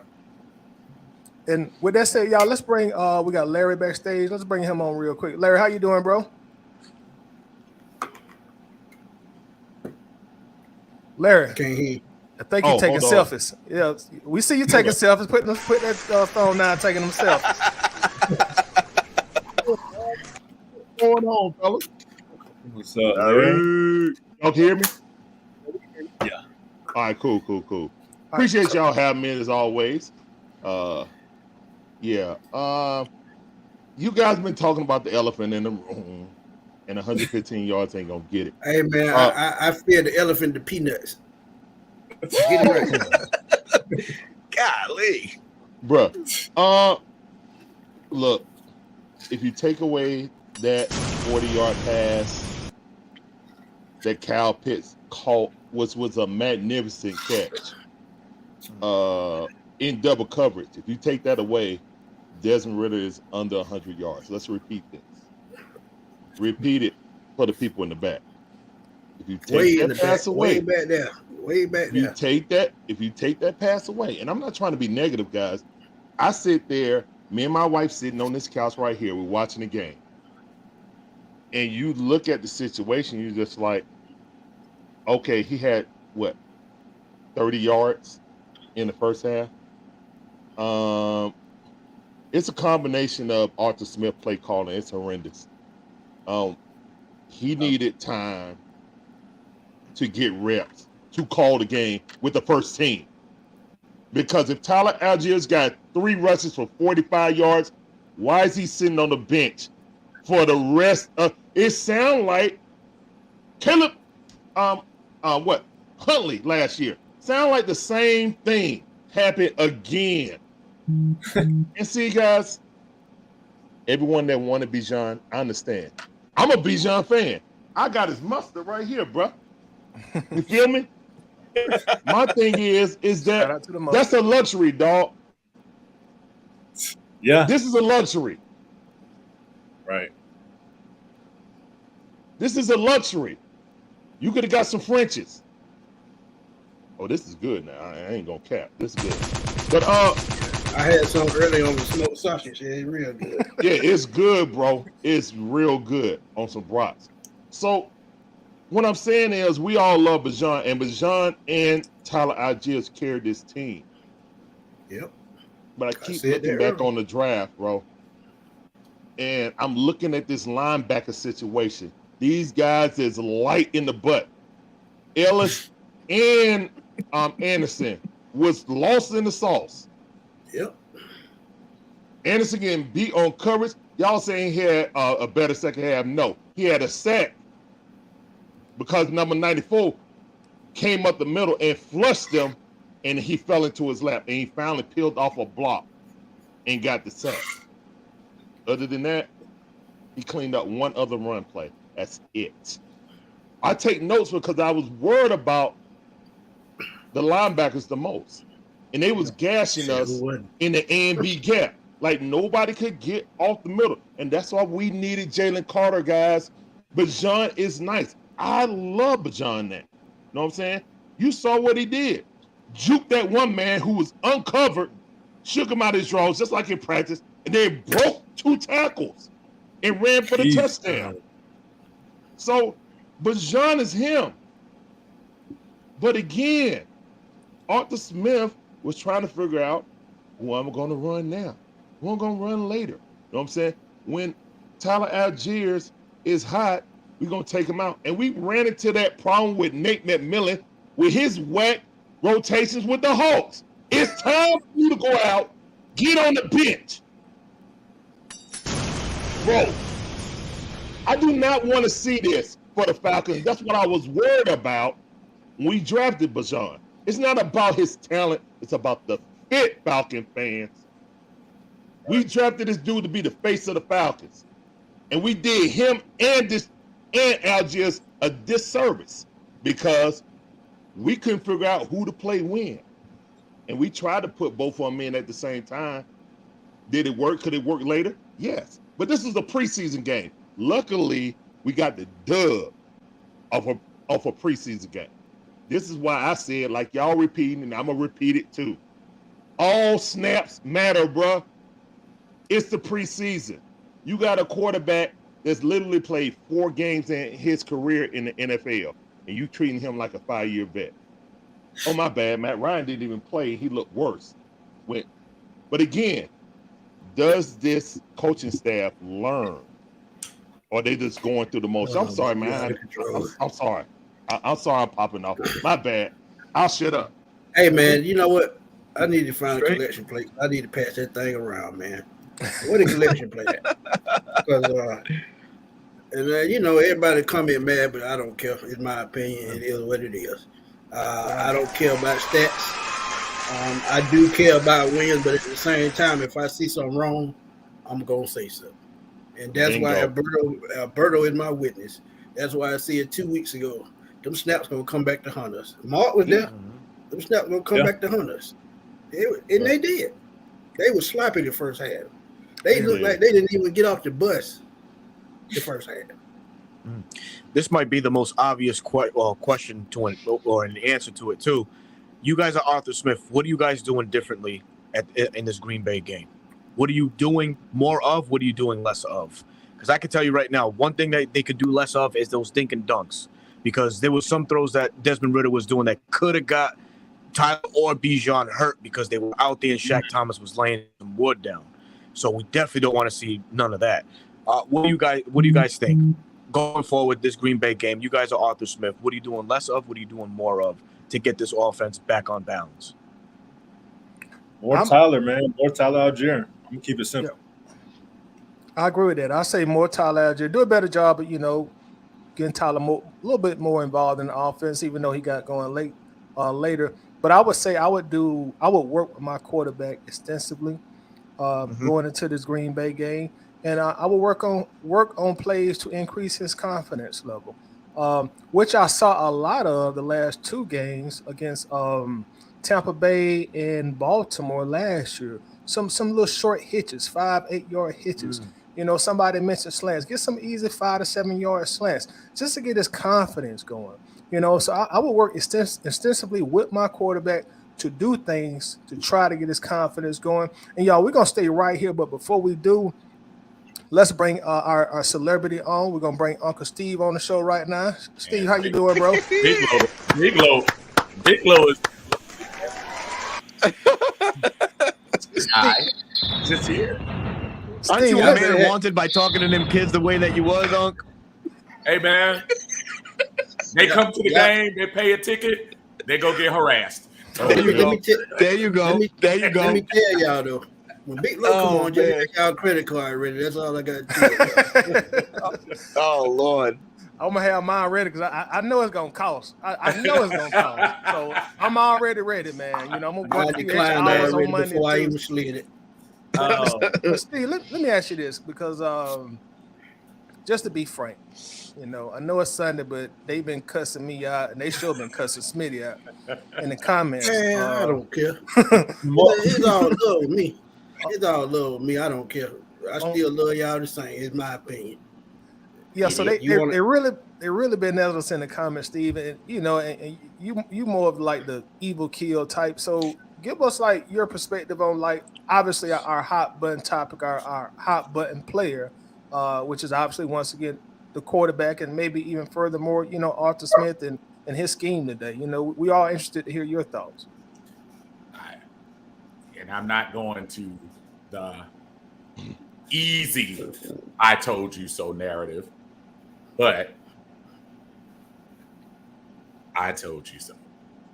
I'm not here to tell people that Desmond can't develop into something with time and with proper preparation, meaning more than 8 or 10 snaps during the preseason game. I'm currently, as I'm on this, watching the Green Bay Packers dismantle Chicago on national TV 38-14 with still a lot of time left in the game. That's who's coming to town next week, folks. Mm-hmm. So we can play just be happy for the win. Don't be so negative. No, I'm not negative. I am happy. I am ecstatic that this is the first time we've been over 500 since 2017. I hear all of that. But what I'm not going to stand for is to think that the same effort given today is going to win us every game. We were sold magic beans since the spring. Desmond Ridder is our guy.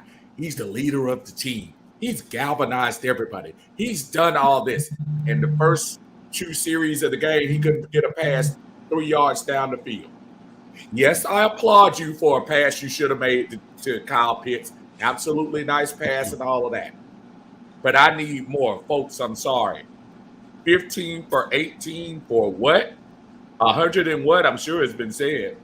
130. 130 yards. And we were criticizing the other guy last year for basically the same type of numbers. Yeah. You have hold on one second. Let me get this out and I'll let you have it forever. Mm-hmm.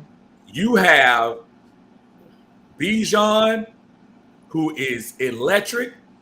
You have Mr. Remember Me in Tyler Algier.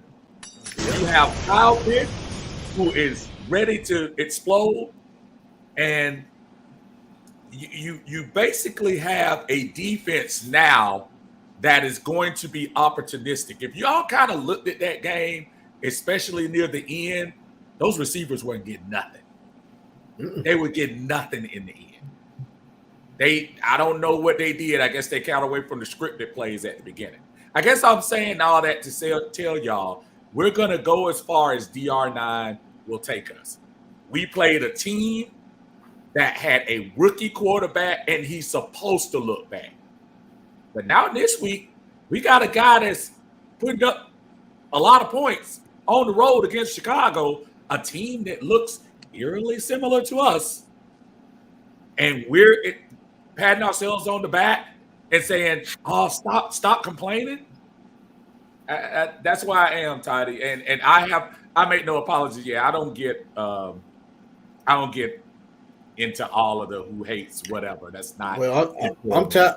I'm tired of preaching. Everything you just said, I said three times already. But Smitty, you say it with so much hate, Smitty. You have to say it with even no, my friend. No. You have to talk to the people. You have to make them understand. See, when you do that, and you know what it is, Smitty? They scared of the microphone. They see that microphone like you gonna hurt somebody with that microphone. That's what it is. Let me find my ruler so I can go teach my class there. Hold up, man, but y'all didn't mention the beautiful catch that Ritter had to himself. Oh, I'm sorry. Ooh, what? Ooh. Banana clip. What? Oh shit. But Smitty, but Desmond Ritter has the highest QBR in the league right now. But Desmond Ritter has the highest QBR in the league right now. We want to win, guys. We're happy for the win. But just like what Steve just said, I'm watching the same game right here. It's 38-14 with 7 minutes and 16 seconds left on the clock. Right. And they're implementing the defense that Carolina tried to implement on us. Green Bay just missed the playoffs last season, right? Right? They just missed the playoffs. Right. This team is coming to our house next week. Green Bay fans are going to be in there. Okay? They are. Steve can attest.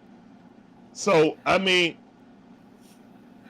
if they apply the same type of defense, Desmond Ritter has to be able to throw more than 5 yards, a screen, a slant, and I was talking about this in training camp. And guess what, guys? Tyler Heineke ain't the answer.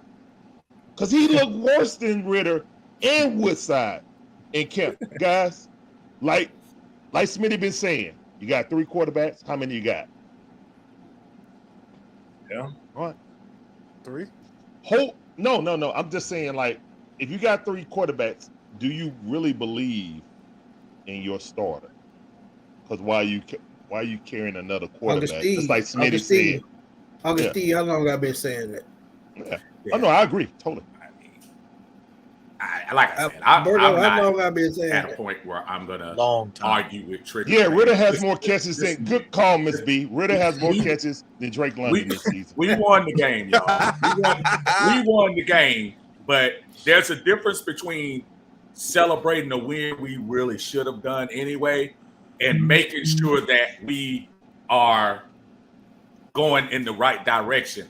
Obviously, you want to take a win even with mistakes, but I'm just telling you, what I saw today was not the magic beans that was promised at the beginning of the year. Sorry, y'all. I mean, y'all can, you can get in your feelings about it all you want to, but we might need to renege to make my 10 books. Lord. FYI, I did talk about the offensive line because I said the offense will come out flat because they didn't finish the preseason strong. And I was right. Hey, right quick. Tidy, Mark, I appreciate you guys dropping the link and letting me come on, man. I got ahead, man. The tank is on E. I got to get me something to eat, bro. I'm starving. Salute, brother. I appreciate you guys, man. Thank you so much, man. Thank you so much. Yeah, you know it. Thank you so much for allowing me on the platform, man. I really, truly appreciate it. It's an honor, man. You guys are doing your thing, man. Congratulations to everything that you're doing. Larry, Smitty, Berto. Yes, sir. I'll catch y'all on the next one, man. You guys be safe. Right, Thank brother. you again. All right. Thank you, Berto. Y'all be safe. Yes, Deuces, sir. Thank brother. you. All right now. Peace. Yeah, I mean, Go ahead. I mean, but like you said, Smitty, we thought about the offensive line. You know, we talked about Derek Brown, pushing Chris Linson to his knees. We talked about Brian Burns tearing up Caleb McGarry. Like Man, good they're not off Lord. the hook. You know, they're not off the hook. It comes back full circle to what we were saying as far as preseason matters, and our guys weren't prepared. So the focus really is on Arthur Smith. We're just talking about Ritter's performance for what he could do in this offense, and we can't expect things to be perfect for our quarterback. You know, that's the whole idea of having a talented quarterback. So I mean, I think that's the issue. Like when things break down, does Ritter have a chance? You know, does this offense have a chance? And I think, you know, with like Miss B said, Ritter having more catches than our number 8 pick of last season, that is a concern. that has nothing to do with Caleb McGarry. That's on Arthur Smith, and that is on Desmond Ritter. It's that simple, man. It's not hate. We love this team. Trust me, we are investing so much time and energy to speak onto this team. We're just speaking the truth. Very Speaking well of said. receivers, Kyle Pitts 6'6", 250. Both of the Panther linebacker, run stopping linebacker, they can't cover. So why he not getting the football? Can't now one of them safety checking. Because he was a decoy and blocking for Bijan or Algiers on screens. That's all they designed for Ritter to do. I'm just calling like I saw it, man. Yeah. You're right. I saw him blocking more. I saw him blocking on several of those screen plays. I'm just like, we don't have him dragging to the opposite side while everybody's looking at Bijan. Have him drag across the middle. That's simple Tecmo Bowl or Madden. You know, right? And hold your thought real quick, Larry. Don't you slam the Tecmo Bowl like that. Yeah, I'm gonna bring our guy Eddie in here, and he's probably gonna come in here and give us an opposing view, which is good. You know, everybody's opinion should be heard. Mr. So Eddie. we're gonna welcome Eddie to the stage. How you doing, brother? Mr. Eddie, what's going on? I'm good. How y'all fellas doing, man? What's going on? What's going on, brother? All right, What's up, brother. Eddie? Eddie, you got the stage, brother. Go ahead. You asked Eddie ain't got a shirt on, y'all. We in trouble. I came for business, baby. I ain't came here to play with y'all. You know what I'm saying? Okay, let's go ahead. Let's be honest about everything that we saw, man. Got it. One thing about football, if you know football, you understand that the trenches is where everything starts. It begins and ends in the trenches in football. Yeah. And for offense, you can't run the ball if you can't block. You can't throw the ball if you can't block. We all saw that our offensive right side of the line was getting whooped by Burns the whole game from the beginning. In the whole first half, he was terrorizing the offense. I don't know why y'all ain't bringing that up. You know what I'm saying? Y'all saw that. I mean, every time, even whenever Bijan first got the ball, he barely was able to hand the ball off to Bijan before the man was right on top of him. When he tried to drop back and pass, if he was anything other than 3 steps, he couldn't pass the ball because the defender was on top of him. I don't care what you want to see as far as offense. If you want to see us throw the ball consistently around the field, you first got to start stopping. You got to block somebody. Y'all wondering why Pitts was standing inside? Because we had to have extra help to block the guys to even give Ritter time to even let anything develop downfield. Okay. You know what I'm saying? You got to let the plays develop downfield. And if you ain't going to listen, that ain't Ritter's fault. Ritter's fault. It ain't his fault that we couldn't stop nobody from penetrating our line. That's on Lindstrom. I ain't seen Lindstrom have a game that bad damn near his whole career. That's probably the worst game I've ever seen Lindstrom have. McGarry was getting beat consistently around the edge. Soon as they hiked the ball, Burns right on top of him. He slapped the ball out of Ritter's hand like the first couple of plays of the game. You know what I'm saying? But y'all ain't mentioning none of this shit. Y'all acting like none of that happened. Y'all acting like none of that affect what. Hold on. Let me finish saying what I'm saying. Y'all had plenty of time to talk. Let me finish saying what I've got to say. All that affects what the quarterback is doing. And if the quarterback can't get comfortable, then the quarterback ain't gonna get in a position where whenever he drops back, he's gonna be comfortable enough to let stuff because his clock been sped up. Once you get touched that much in the early part of the game, your clock gets sped up in your head. You know what I'm saying? Especially when you're a quarterback in your 5th game of your career. This ain't his 16th or 25th or 30th game. No, you still virtually a rookie in your head because this is your 5th game. So whenever you got you got that much pressure coming on you. That's why we were seeing the play caller we were seeing, because you got to get the ball out of his hands quick. You got to still try to allow him to get in the rhythm, because for one, you're dealing with a quarterback this young. You're dealing with really, this is our first time even seeing this lineup together with Pitts, with London, all of them. Our whole offense is young, man. Everything that we're dealing with on offense is young. So we haven't developed no chemistry with this team yet. We are in the team building phase, and we was able to make it through all of that and still win the game. But we talking like this team been together for 2-3 years, and we see them start. No, this team is just now getting together. Y'all ain't even y'all ain't being honest about what we're looking at. We're looking at a team with a lot of potential, a lot of talent, but no chemistry because we haven't had any time together. You know what I'm saying? So once you get to hold on, huh? That's exactly what I just said. Now then, you ain't said nothing like that, brother. You haven't mentioned the line. You hold on. You haven't mentioned line play. None of y'all have mentioned line play. None of y'all have mentioned how that can affect a young quarterback. None of y'all have mentioned how that's going to affect your passing game. Y'all ain't said how that's going to affect your play calling. That's why you saw the kind of play calling you saw. It's because of the fact we couldn't block. So you got to do something. I'm getting ready to leave in a second, and I just want to make sure I address Eddie. You made some good points. It's not like what you're saying is not right. You heard what you didn't hear what you wanted to hear, and that's fine, brother. You can. No, I wanted to hear somebody talk about the whole scope of what's going on. Eddie, you said don't cut you off. Don't cut me off. Eddie, as far as the offensive line concerned, in the first 2 series, the Falcons were trying to do some weird stuff. I guess they stayed to the script and tried to pass the ball. By the time the middle of the first quarter and the end of the second quarter, they went to the script. They ran the ball. They did what they do best. The offensive line, it started to try to invoke its strength on the other team. McGarry has never been a great pass blocker. We've all said that. You're not giving us breaking news. And as far as Desmond Ridder is concerned, you want to talk about give the man this, give the man that. I'm looking at the Houston Texans today. They got beat by a pretty much perennial playoff team. I'm looking at C.J. Stroud with 28 for 44, 242 yards, no interceptions. I went over and I looked at and Anthony Richardson in his game, and I know he threw a touchdown and ran for a touchdown as well, and I'm not looking at his numbers. Eddie, nobody's trying to say don't give him time, but I'm also saying your perspective doesn't have to be the end all just like ours. You see one thing, but you only talk about stats. You only talk about stats though, Steve. Eddie, you ain't talking about the win. You ain't talking about you ain't talking about beat. Hold on, listen. You ain't talking about the stats. Eddie. Ain't nothing if you can't win. I don't care. I don't care what your stats are if you ain't winning nothing. What's the one? Hold on. What's the one argument y'all had against Matt Ryan his whole career? He got empty stats because he wasn't winning those games. He was coming from behind. If he got 115 yards, but we 3-4-0. I don't give a damn about the stats. You care about the stats.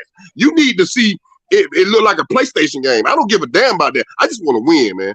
It's all about winning. How do you play PlayStation, Eddie? But let's go back to what I said. What stats matter whenever you come away with a win? Eddie, you got your own narrative and you want to run with it. What's the first thing I said? Are the wins the most important, or is it the stats? Eddie, tell me what's more important to you. Is it the wins or the stats? Came on here.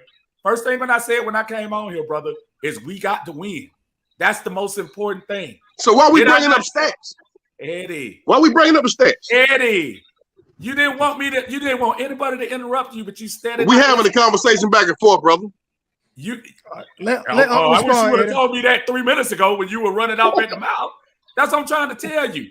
Come on, man. Nobody's disrespecting what you're saying. I'm just sitting here trying to tell you, brother, it's different people look at it different ways. There are people that look at this and say, we're 1-0, right? But the man can only get the ball downfield one time. And it wasn't always the offensive line. And he won with it. He won with that one time. We won like that.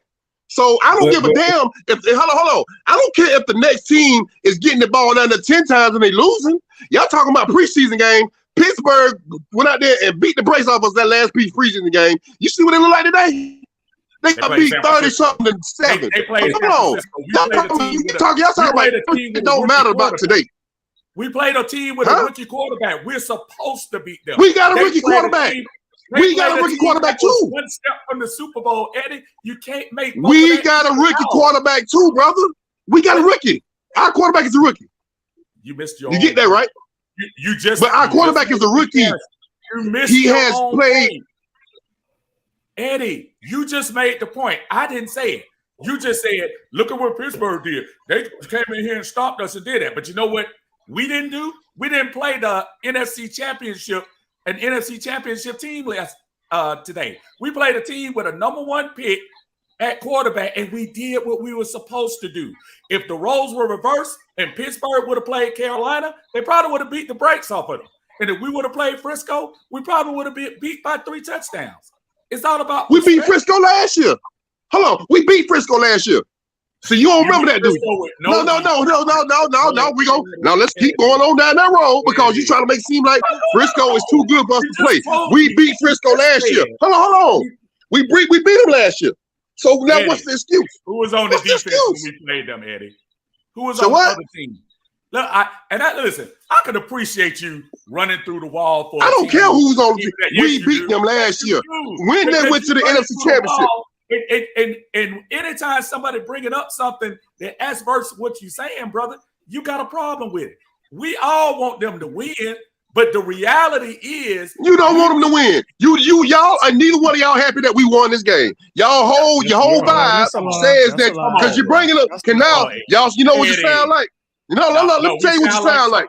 Y'all sound like everybody that's talking about Dion. Whenever Dion win a game, now it's hold on. Wait till he play Oregon. Wait till he plays.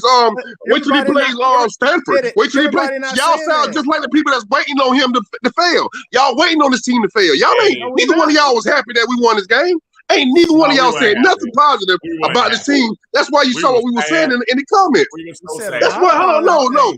Yeah, we gonna stay on y'all because we support y'all show, but we support the show. But at the same time, when y'all wrong, we gonna let you know you're wrong. And ain't neither one of y'all said nothing positive or gave an inkling that y'all was happy that we won this game. All of y'all mad. All of y'all talking about what Ritter didn't do, and none of y'all talking about what the line didn't do. All of y'all mad. Oh, ain't none of y'all really happy about this. Ain't none of y'all happy about it, dog. Y'all really just trolling. You're really just trolling the fan base for some real shit right at this point. I'm angry. You're trolling the fan base at this point. I don't like Colorado either. Eddie, I know you don't. I know you don't. Hey, that ain't no surprise to me. That ain't no surprise to me, brother. He's messing with you. And I'm joking with you, brother. You got to calm down, bro. You got to calm down. No, this is me all the time. This is me all the time. I'm a crunk dude. I'm a realize why. This is me all the time. Eddie, but we need fans like you, the ones that run through the wall and don't look, the ones that run through the wall and don't have any kind of whatever. They just, I'm Falcons. Well, that's your little sideways. That's your sideways way of trying to say people that don't think like you ain't thinking. That's what you're trying to say. People who don't feel like you ain't seeing it the right way. I'm trying to tell you that you are a guy. You are one of them cats. You got a high opinion of yourself. I feel you. If you ain't got the high opinion of yourself, who's gonna have it? I feel you, buddy. I mean, go ahead. You just said something real important, just like Dion said. Don't be intimidated by my confidence. I'm not intimidated by what you're saying, brother. That ain't confidence. That's not confidence. That's stand on what you stand on, whether you're wearing a shirt or not. Stand on what you stand on, brother. I ain't got no. And that's win. I stand on wins. I stand on wins. I stand on we 1-0. I stand on we ain't been 1-0 since 2017. I stand on I stand on we win it. I don't give a damn about those stats. I don't give a damn about what you talking about when it comes to Ritter. Y'all ready to? We just won, and y'all talking about Ritter getting set down. We just won the game, and y'all talking about Ritter getting benched.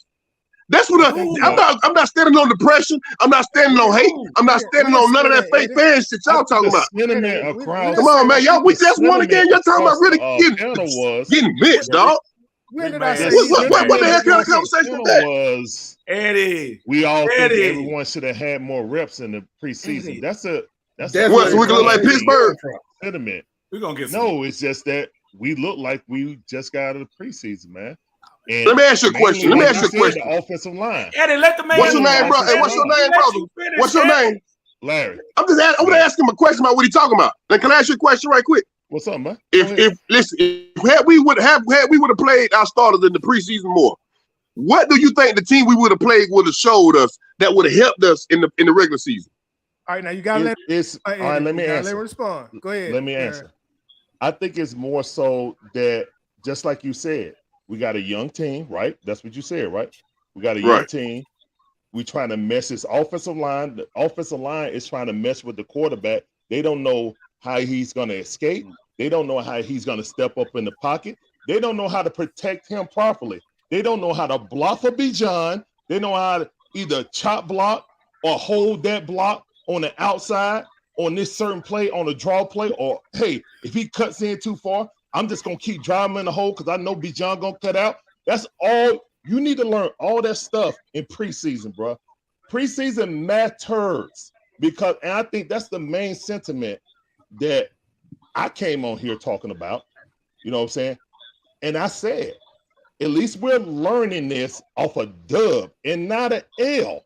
You know what I'm saying? These are all teachable moments that Arthur Smith can go in and say, okay, maybe I need to sit down and say, okay, Arthur Smith need the help and the reps to say what formations we can bring in. Because Tyler Algiers was hot. You know what I'm saying? We started running the ball, just like Steve said. You know what I'm saying? We got jobs, and then we yanked them because we want to come in and do certain plays with Bijan because we got a brand new toy. I'm happy we won.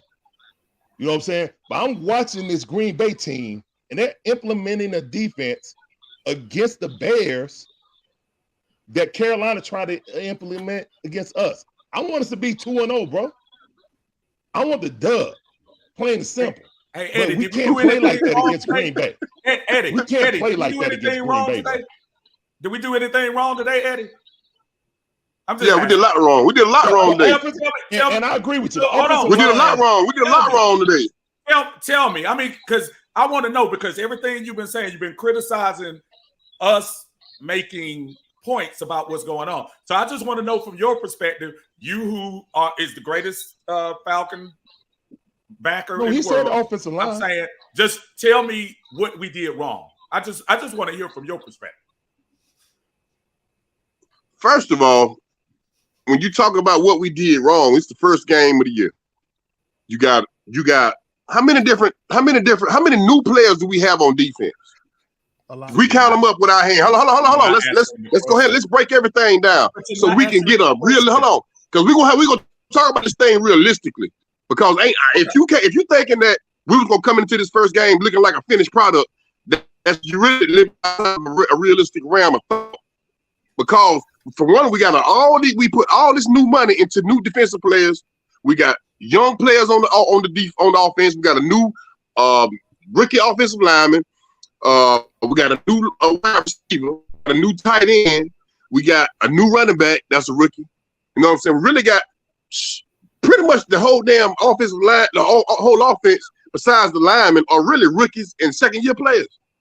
You know what I'm saying? The defensive line didn't look shit. The trenches didn't look good. They was running up through the holes. The running game for Carolina.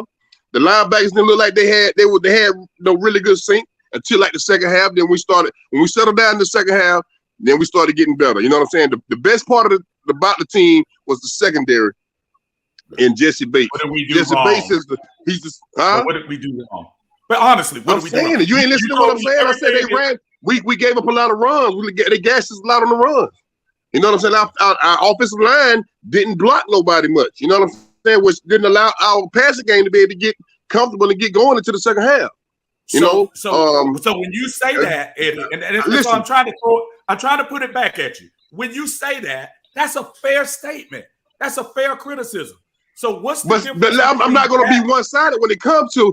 I'm not just a criticizer. I'm not just a criticizer though. So you fancy yourself as just one that's going to be critical. You just said the offensive line wasn't good. We said Desmond Ridder wasn't good. What's the difference between your criticism of the offensive line and us saying we want more out of our second-year quarterback? because you ain't being honest about the correlation between the offensive line blocking and the quarterback play being good. You got to have good offensive line play. You got to have good offensive line play for your quarterback to be good. Whenever Tom Brady lost most times, it was because you had penetration up the middle. A lot of times you get penetration up the middle on any quarterback, I don't give a damn how good you are. If you ain't getting a time in the pocket and make good throws and be able to survey your reads, you're not going to have good quarterback play. So it's unrealistic to think that if your line ain't blocking, that your rookie quarterback who's his fifth game of his career, going to be back there picking people apart. That's not even. I don't even know how you can even have that thought come in your head when you saw what was going on. Y'all saw what was going on out there, but nobody. Don't cut me off. Don't cut me off. Don't cut me off. Eddie, you just as rude, brother. You just as rude as so. Hold on, but you talk like you was better than me, though. But you talking like you better than me. So if I did something that was wrong, why would you go ahead? Why would you do it behind me? I know that it take an offensive line to block for the quarterback. I'm asking you a question. Did we like block you do. better? Did you we know, like you do. In the second when half? Was you gonna mention it? When was you gonna block better in the second half? Yeah, we had time to let the play develop. That's why we was able to hit pitch down the field. Right. We had that time to let the play develop. Yes, we played better in the second half. Yeah, they did. But when was you gonna mention that about the line though? Y'all talking about Ritter the whole time. Every one of y'all talking about Ritter that, Ritter this, Ritter that. Ritter need to be hold on. Y'all didn't nobody mention the line at no time. Yes, we did. Yeah, no, hell you didn't. That's a lie. None of y'all mentioned the line. We were talking about it in the comments, but y'all never mentioned. That's a damn lie. That's a damn lie. None of y'all mentioned the line, bro. Just a quick second, then I'll let you go back. That don't fit.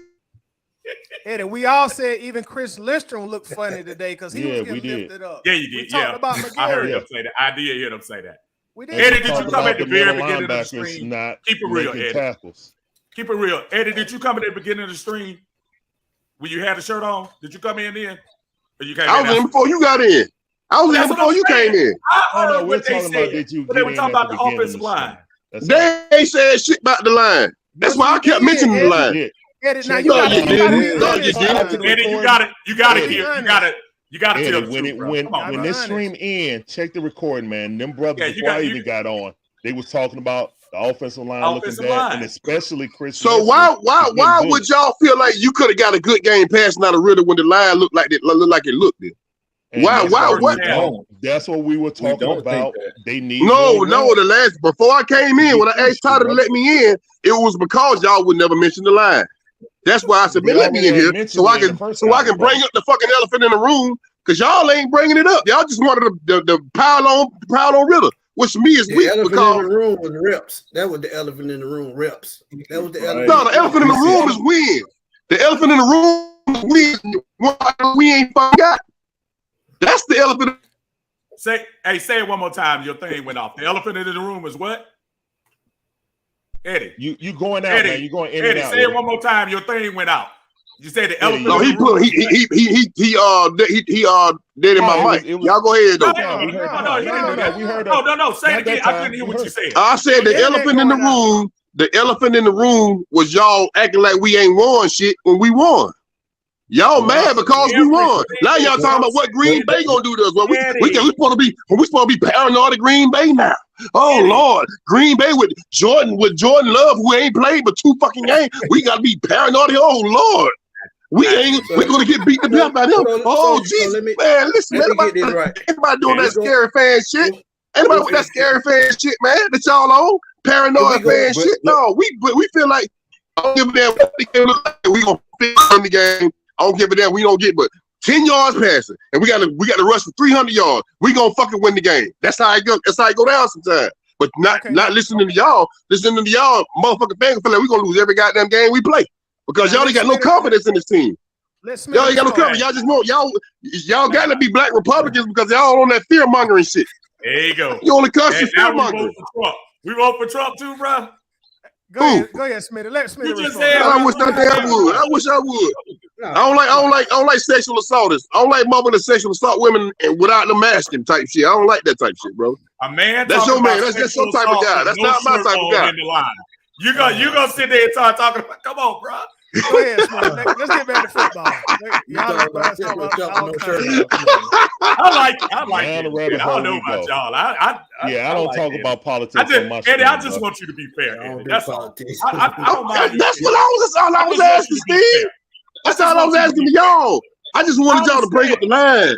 You can't play. You can't have strong quarterback play without the line. We talked Protect about the line a lot. But they talked about it, Eddie, before I even came on. Look at the comments. Listen, when I was talking about that in the comments, look at what everybody was saying in the comments around me. Not just me. No, take mine out of it. Look and see what everybody else was saying. But there were people Eddie, saying I wasn't the only one with that sentiment. That's true. Ed, I've been saying that for 2 weeks. If they didn't What was you saying? If they didn't play enough snaps in the preseason, they were going to come out flat, and they did. Yeah, the offensive line don't have any cadence with the quarterback right now, man. Hey, y'all seen any games besides without we played? You seen this been some shitty football today. Up and down the fucking schedule. Oh, yeah. It's been some shitty football today. It's horrible. It's horrible. Yeah, so it ain't. Listen, it's a lot of them teams played more preseason than we did, but hell, they still came out looking like shit. So hey, one thing about it, see, team gonna show you something. You ain't gonna whatever you seeing in the regular season, you ain't finna see that shit in the preseason. You want to get out of the preseason healthy. That's your main concern, especially whenever you got a team like us. We got skill position players that we can't. We get past the first roster, the first string. It ain't gonna be the same. So we need to get to the damn preseason, to the regular season healthy. Then we'll deal with that shit when we get to the regular season. We'll get them go along. We'll deal with the issues, the mistakes, and all that. But as long as we can win, we can deal with that shit in practice. You know what I'm saying? And that's what the fuck we did. Can I ask you a question? What's up? How do you build chemistry? Through playing the game and through practice. A lot of the shit that you listen. My coach should tell me, man, practice don't make perfect. Perfect practice make perfect. You feel me? And that chemistry that you build in practice is what's going to make you who you are once you get in them games. So all the chemistry we talking about, well, one, you're gonna build chemistry by being healthy and being able to practice with the same group of people all the time. Which is why them reps that I'm talking about build that chemistry. That's all I was saying from the get-go. Yep. And Eddie, you made a point about the Pittsburgh. You made a point about the Pittsburgh preseason and how they did. Do you honestly? I'm just asking. Do you think we should have had our first team out there a little bit more in any of those first 3 games? And what do you think? You just said yourself, perfect practice makes perfect. Do you think having the opportunity to practice more in those games would have helped us? Again, we won, Eddie. We know that. Before you get on that, you win. But do you think that would have made for a cleaner performance and feeling better about the team going forward? No, I don't, because for one, see, I'm a truck driver. I don't know if y'all know that I'm a truck driver. Yeah. When I'm on the road every day, I listen to sports radio all day long. 92.9 the game all day long every day. So yeah, we heard the second week. Carpetbagger. Yeah. I called him. I told him we got a carpetbagger problem in radio in Atlanta radio because they got none of them up north motherfuckers coming out here trying to tell us we need to be like they are up there in Boston and in Philly. You know what I'm saying? But that's another conversation, brother. But let me tell you what I remember from that second when we was doing the joint practices with Miami. Right. The reports came out. We was tearing Miami ass up in the joint practices. Right. Yeah. We was getting reps every day. We building chemistry against a team that ain't us. We look good. We look better than they did against in the game, pretty much. Okay. After that, now I think we had a couple players get hurt. You know what I'm saying? The week after that, we had some issues with the depth.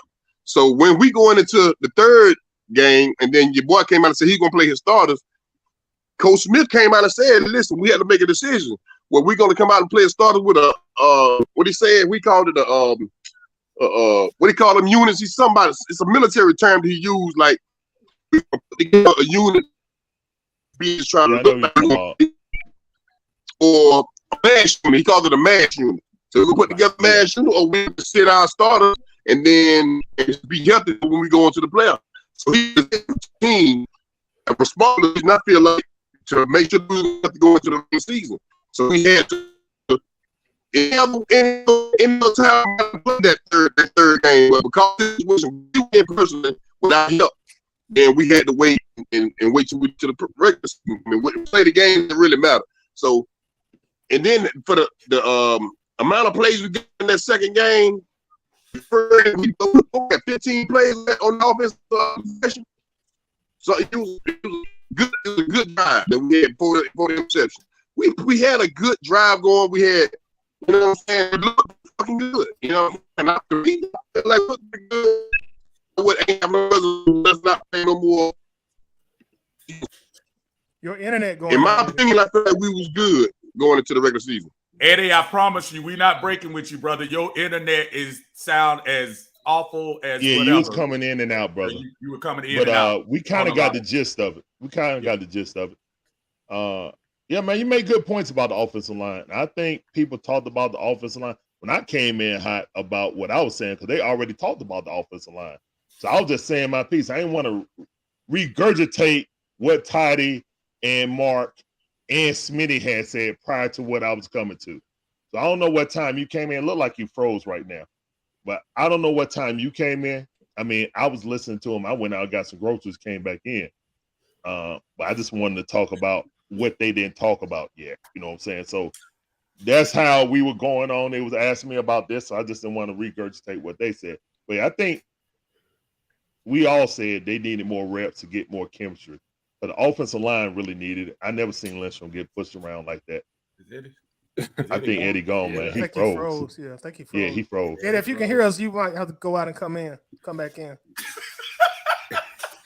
Look, I was supposed to leave 20 minutes ago. Listen, fellas, I appreciate the vine. I'm actually starting mine up in about another 15 minutes and do this, but I appreciate the vine. Eddie, jump on with a brother, man. I got love. But, you know, we all talk about this for real. I understand what he's talking about, and I give him credit on that. There's always going to be another opinion. We can't be afraid to talk about the other side. And that's why I wanted to tell him. Sometimes you can get emotional in and bless Eddie's heart, and we're going to donate him a shirt. But we're going to try to at least, you know, hear what he's trying to say. It's not about you being the most right, you being the most wrong. We did win, but we're just trying to make us better. That's all. At the end of the day. You got a celebrity message, Big Steve, before you go. What he say? My brothers, Uncle Steve got us kicked out the beers after he got naked for the defense. Hey. Give it big glow. I will see y'all at 8 o'clock. I know you might still be rolling, y'all, but appreciate y'all. Love the vine, man. Thank you, brother. Appreciate it. Appreciate it, Steve. And y'all, with that said, I mean, that was an explosive show. So we'll go ahead and we're going to make some way for Uncle Steve. He going on at 8. You know, so let's just roll the traffic over to Uncle Steve. We'll continue the conversation over there. Make sure y'all follow everybody on this panel. Make sure you follow Smitty. Let them know where they can find you at, bro. Smitty Sports Machine, man. Y'all know where to find me, man. Y'all know how I do it, man. Y'all know how I get down. I keep it real, 100%. And I'm going to say whatever I feel. And, hey, man, if you like, you like. If you don't, you don't. It's still all love with me. So it is what it is. But, again, man, Smitty Sports Machine on YouTube, or check me out at Twitter or Twix. At Fatboy Slim _21, man. I'm always on there doing my thing, man. Larry, let them know they can find you, bro. Hey, man, y'all can see me and the wife running our mouths on the Dixon Way, _Dixon_Way on YouTube or on TikTok. We provide you guys with some fire commentary of the game. So when I'm talking about the game, man, I'm sitting here watching every game. That's Braves, Hawks, and Falcons. I ain't coming off like I just looked at the highlights on ESPN or Red Zone. I'm watching every freaking, everything, man. I ain't had no break, no time. So I appreciate everybody's opinion and stuff like that. Everybody have a different opinion, man. Right. Everybody focus on certain things that they want to see. I was focused on the middle linebackers today. I noticed the offensive line was being bad. You guys brought it up, so I didn't want to bring it up again. You know what I'm saying? Run defense right up the middle has to be stopped. Bijan and Bates was the MVP of the game. 10 tackles, 3 interceptions. Easily. Just monster. Got to be NFC defensive player of the year. Defensive player of the week. Easy. Yeah. And Algier said, look, man, I ain't giving up my job that easy. But again, Arthur Smith need to learn how he's going to use people, how he's going to ride the hot hand. Maybe he see more Algiers and Bijan go out as a slot receiver. Yeah. And yeah, thank you guys. Sorry. Let's get to Steve and yeah. And also, Eddie, if you can hear us, let me bring you in so here. Eddie, we about to sign What up, out, Eddie? but Uncle Steve wants you to come on his show. He going on at 8 o'clock, and we're gonna continue on Uncle Steve's show at 8. So he wants you to come on there. He can't hear. He turned it mute. You muted, He on bro. mute. I pressed the mute button. Yeah, There my you go, bad. Eddie. I said I ain't have my Wi-Fi on earlier, man. That's probably why I was sounding choppy, man. But yeah, man, I appreciate y'all letting me on. You know what I'm saying? Like I said, we get fired up in here, man. But it's all love. You know what I'm saying? Yeah, all love. We all want to see Definitely our team get to the bowl. You know what I'm saying? And that's what we're gonna do. We gonna fight and scratch amongst ourselves, and they're gonna do that on the field, and we're gonna try to get to where we're going this year. But you know what I'm saying? Like I say, appreciate y'all letting me get on the show again, man. Much love. Yeah, shout out to love, Eddie brother. also, man. I appreciate you coming up, bro. Shout out to you, Appreciate it. Eddie. Yes, And, sir. Yes, sir, man. With that said, y'all, like I said, we're gonna roll the track over with Uncle Steve. I'm tired of hearing that Atlanta Bird game. We got Mark. Also, Mark, let them know where they can find you on social media, bro.